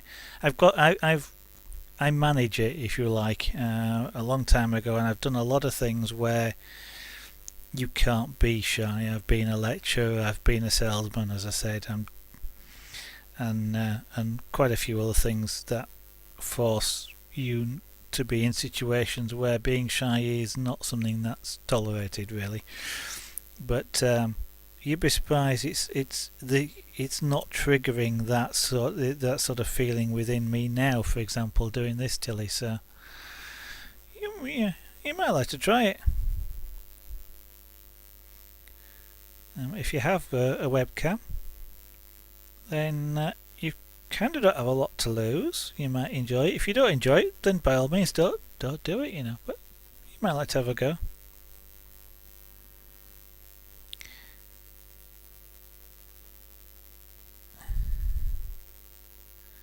I'm kind of being a bit selfish because the more people that's in creative as well, or just generally doing creative stuff on Twitch, the more people will get interested in it and come around and say hello and join in chats. And since we get the intelligent people in creative as opposed to the people who are less than intelligent in the other streams, then that's all to the good. I'm trying really hard to think how to describe them then. I was really trying to be polite as well.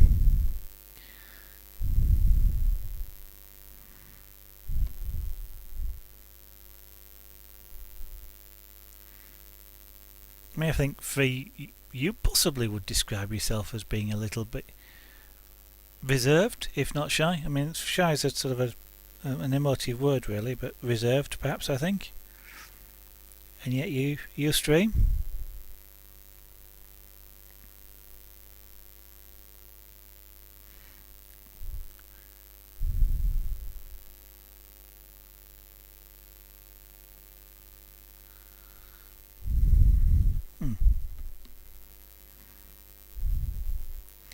It's a lot more fun than it also seems as well. Tillybug.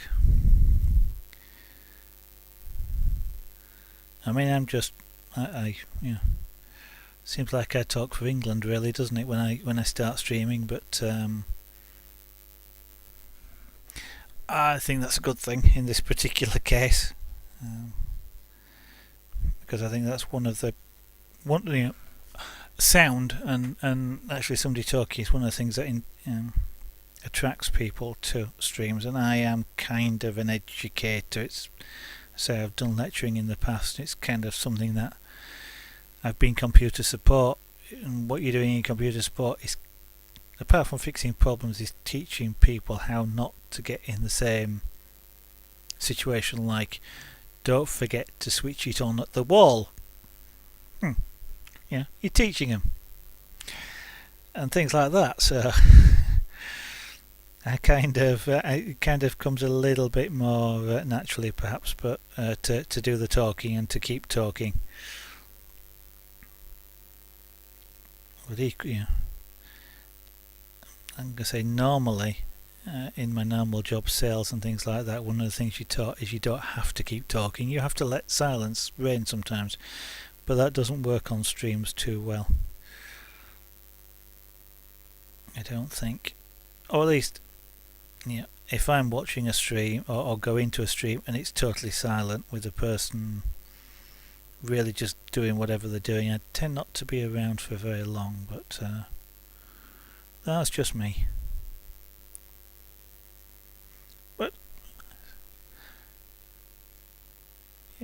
You don't need to really figure out the ideal setup.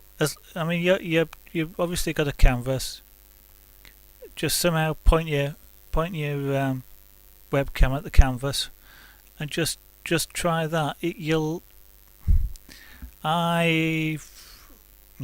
I've not been streaming very long. Free's got more experience if he chips in, but when I started doing this webcam in front of me was propped up on two boxes, and with a bit of sellotape stopping it falling off the edge, so it was kind of hanging over the edge just so that it could look down on what I'm doing, because it wouldn't work flat on the desk or anything like that. You could see me, but of course then you wouldn't be able to see the art, and that's kind of what's important at the moment. Might get another webcam at some point, but then I thought, well, I've got a little tiny tripod, which I then tried, but wouldn't work, although this works great for carving. So you get the angle and you can see the carving then, which you can't see with the webcam where it is now. So it's something that you just learn and work with, and the box was getting in my way, so I've got a small tabletop tripod here. So this thing goes up to about 18 inches tall, but it's about a foot off the desk. And that was just because I was fed up with the box, so just let it develop, just try it. Ideal stuff will come as people say things to you, perhaps, and hey, it would be nice if I could see, or but generally speaking, I don't really find watching streams or anything like that anybody sort of saying your camera's wrong or anything like that, as long as they can see what they're looking at.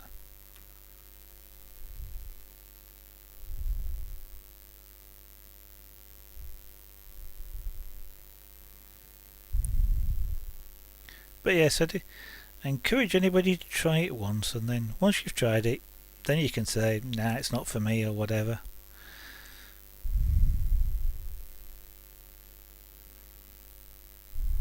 I'm certainly not really wanting to force anybody into it, that's for sure.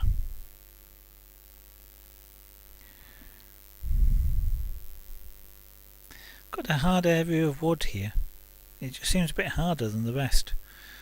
Don't quite know why.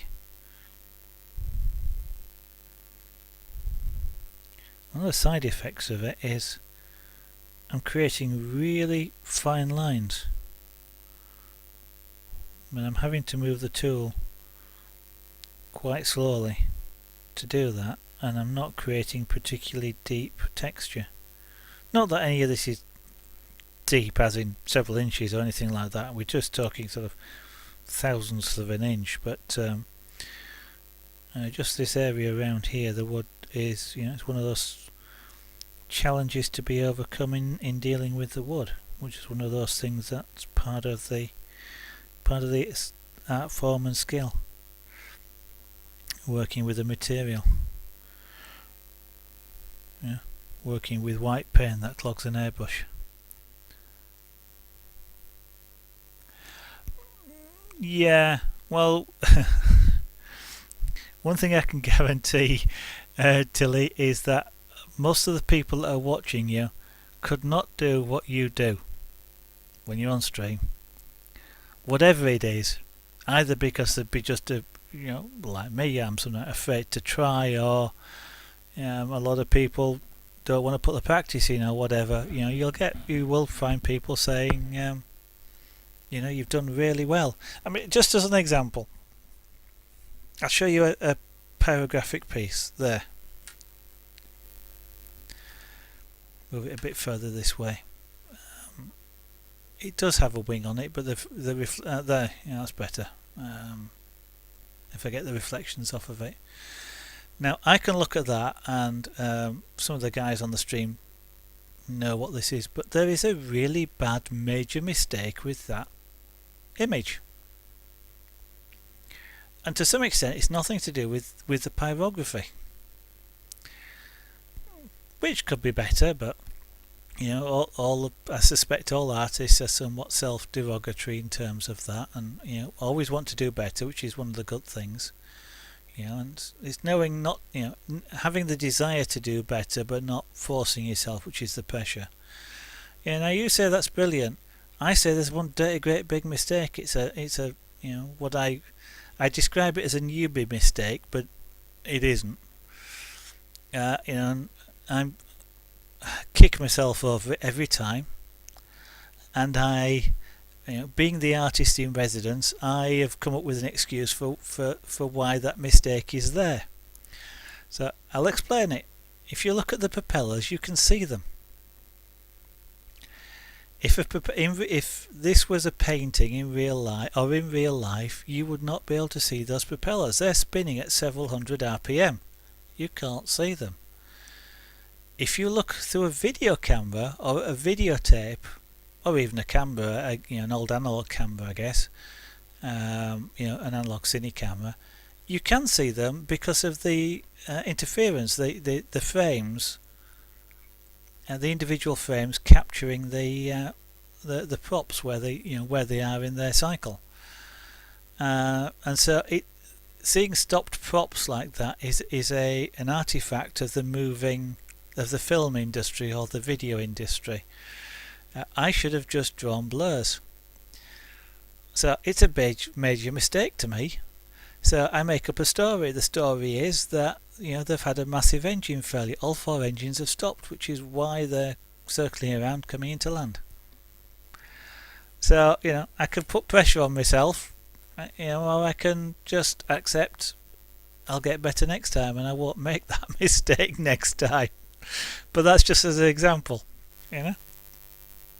So don't worry about pressure. As I say, most people, will have the same reaction you did there. Hey, that's great, and you're looking at it going, well, that's really bad. Don't worry about it. And actually, if you relax, you might actually find you can do things a lot easier once you get over that. I just look at that and go, well, it's on hardboard. It was a practice piece. I made a mistake. I can't exactly erase it and start again, but I can do another one. If I'd done the same sort of thing with an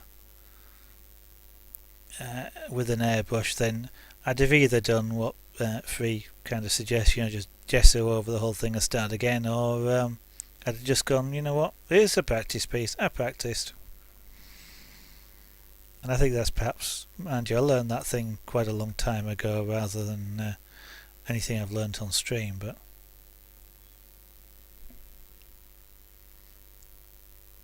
yeah, see what I mean? It stood out to me.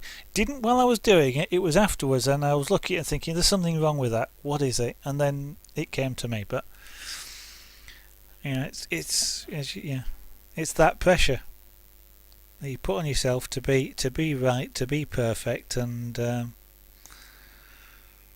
I wasn't, so I cheated. Nothing wrong with cheating.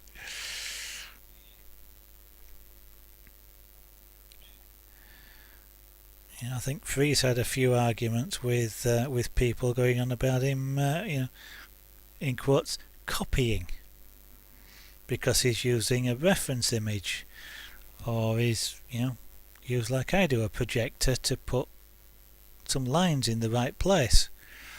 I used a transfer method to put the lines on here. I could have drawn it, but it's a lot more interesting to do. I draw elsewhere. This was pyrography. The drawing didn't really make any difference, and Freeze had quite a few people going about copying, and he says artists copy. They do. All artists copy. You might be copying a real life object, you might be copying a reference image, you might be copying something you see in your imagination, but you're still copying. And it's some people have some really weird things, so don't allow your own pressure to put you off doing things.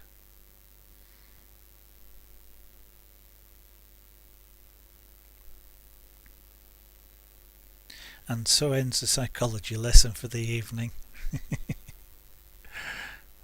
Dear.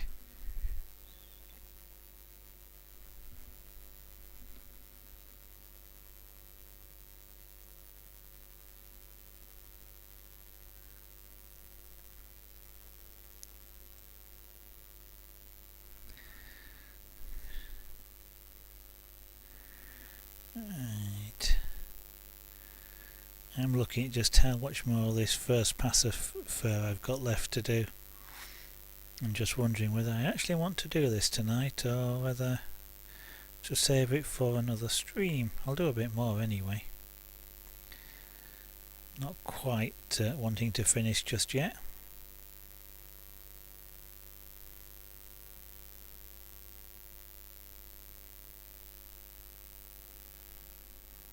I'm back in that hard section of wood.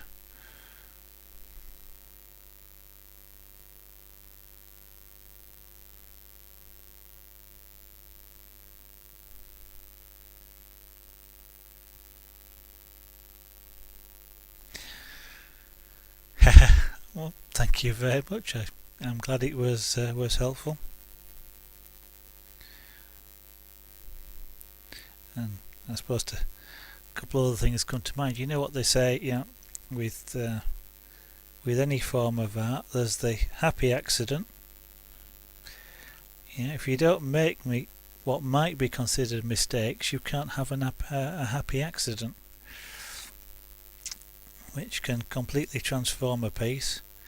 And don't forget, even I doing this can correct mistakes if you really think it's a mistake. So, and most people watching wouldn't know, which is probably the other thing about pressure that you put on yourself. People seeing your mistakes, and as you saw there, you don't necessarily see them. Yes, I'm going to do a little bit more of this. I think I'll finish this bit of the head off. Now then, just around here, the fur follows the base of the ear. So there's a very slight curve to it before it then disappears over the back of the head there.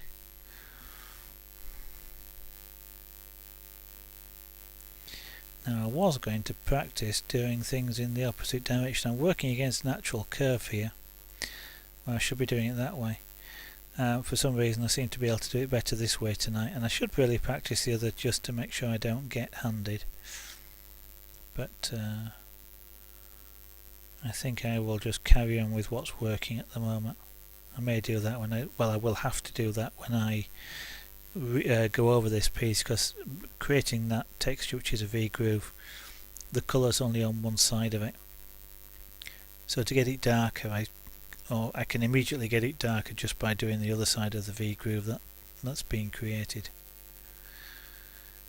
And that involves turning the piece around, so I will be doing it in the opposite direction anyway.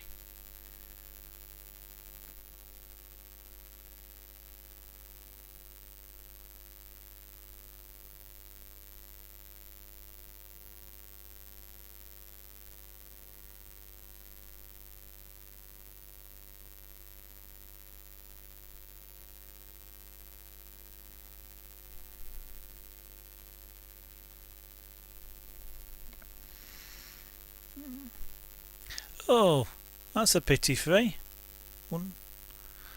Not dropping frames as usual. I was watching somebody earlier today. No, I was watching somebody last night where one stream was buffering and the other two I was watching wasn't. So obviously I don't know where they were in the world or what was, who was doing the where the ingest was or anything, but.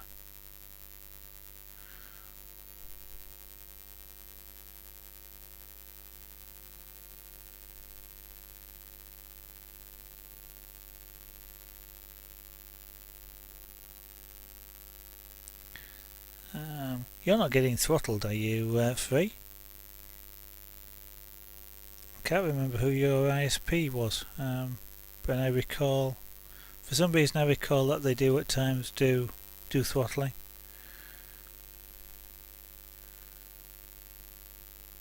maybe it's an ISP busy time that you're getting.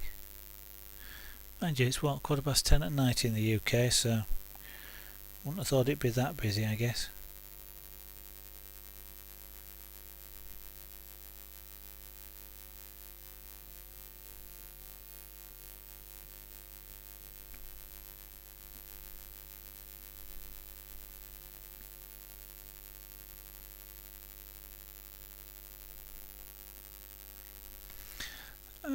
I'm not seeing buffering either on my preview coming back at me, just looking at that.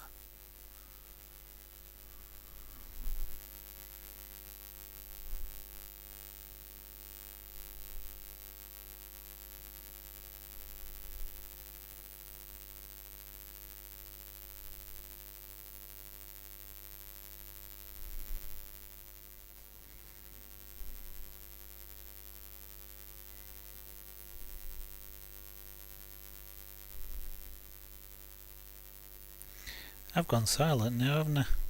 Spent all afternoon and all evening talking, and now I'm going silent. Probably means I'm getting a little bit tired, which is what I tend to do when I get tired. I go quiet. Usually my voice drops, and I end up almost whispering like this. Mind you, with the mic this close to my mouth, you can probably hear me like I'm shouting at the same time anyway. By the way, I hope you're not hearing me breathing. I should have hopefully got the mic so you don't actually hear me breathing, because I know that's virtually the most irritating thing that you can get.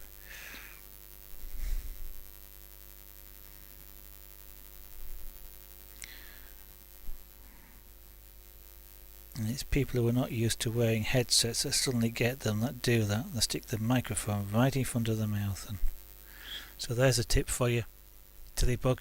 If you end up wearing a headset for the microphone, don't put it right in front of your mouth.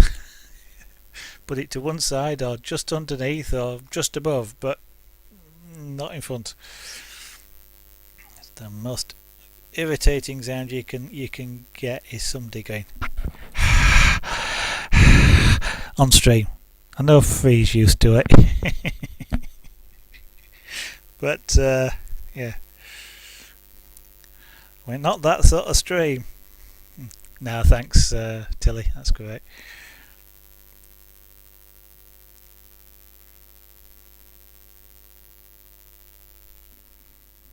It's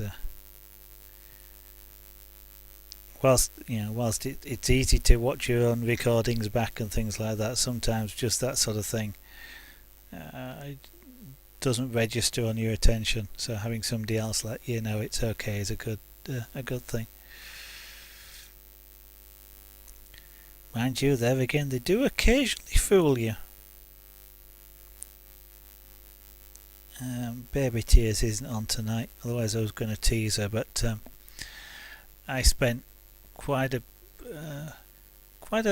lengthy time. It must have only been about a quarter of an hour searching for the source of hum on a stream yesterday, and it turned out to be Baby Tears, and a headset was the hum was at her end rather than me broadcasting. But what I understood she was hearing, I could quite easily believe was coming from my end, and I was searching around, moving plugs and connectors and all sorts of things, because I wasn't going to start and listen to my own broadcast back in recorded broadcast back in the middle of the stream, but it was funny at the end.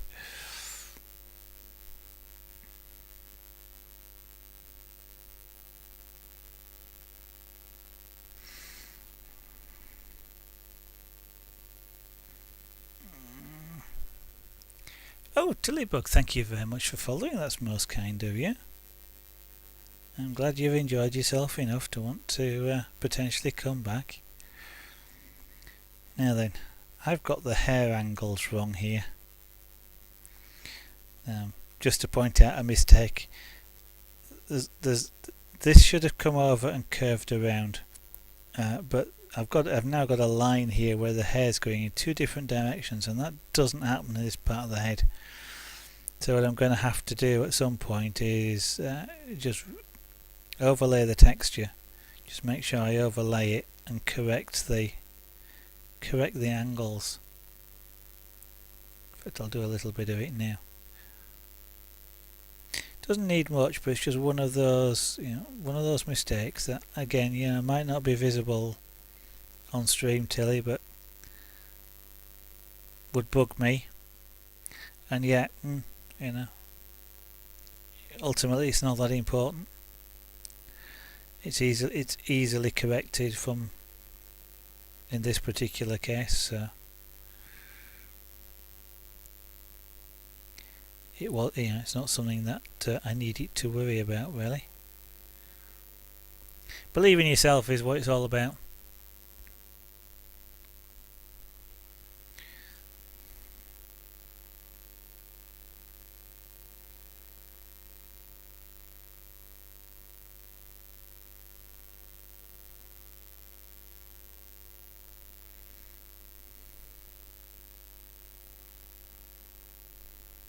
Ow! Finger in slightly the wrong place, so I was getting the heat from the tip coming up. And it's hot. Not burning myself because you move before it gets that bad, but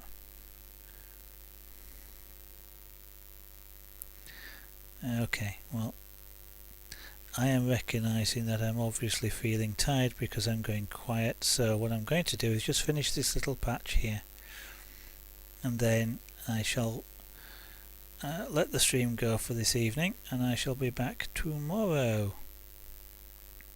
So whilst I'm doing this, I shall do the expected advert, which I'm sure most people are used to now on many streams, and that is obviously if you're watching and would like to see the continuation of this art form or any of the others that I do, and it's now for carving, pyrography, scraper board, and the punch craft, which I may or may not do in a mainstream, but we shall see. Then feel free to click the follow button, and then hopefully Twitch will let you know when I go live. The iOS app seems to work quite well, so if you've got a mobile phone, then letting it notify you may be quite useful. That seems to be fairly reliable, even if the email isn't. But alternatively, I do have a Twitter account at Zaragon Art, and about all I tweet is going live, so you're not going to get inundated with thousands of tweets from me, so I'm pretty safe to follow. And that, of course, with a message going out anytime I go live, it hopefully should enable you to watch.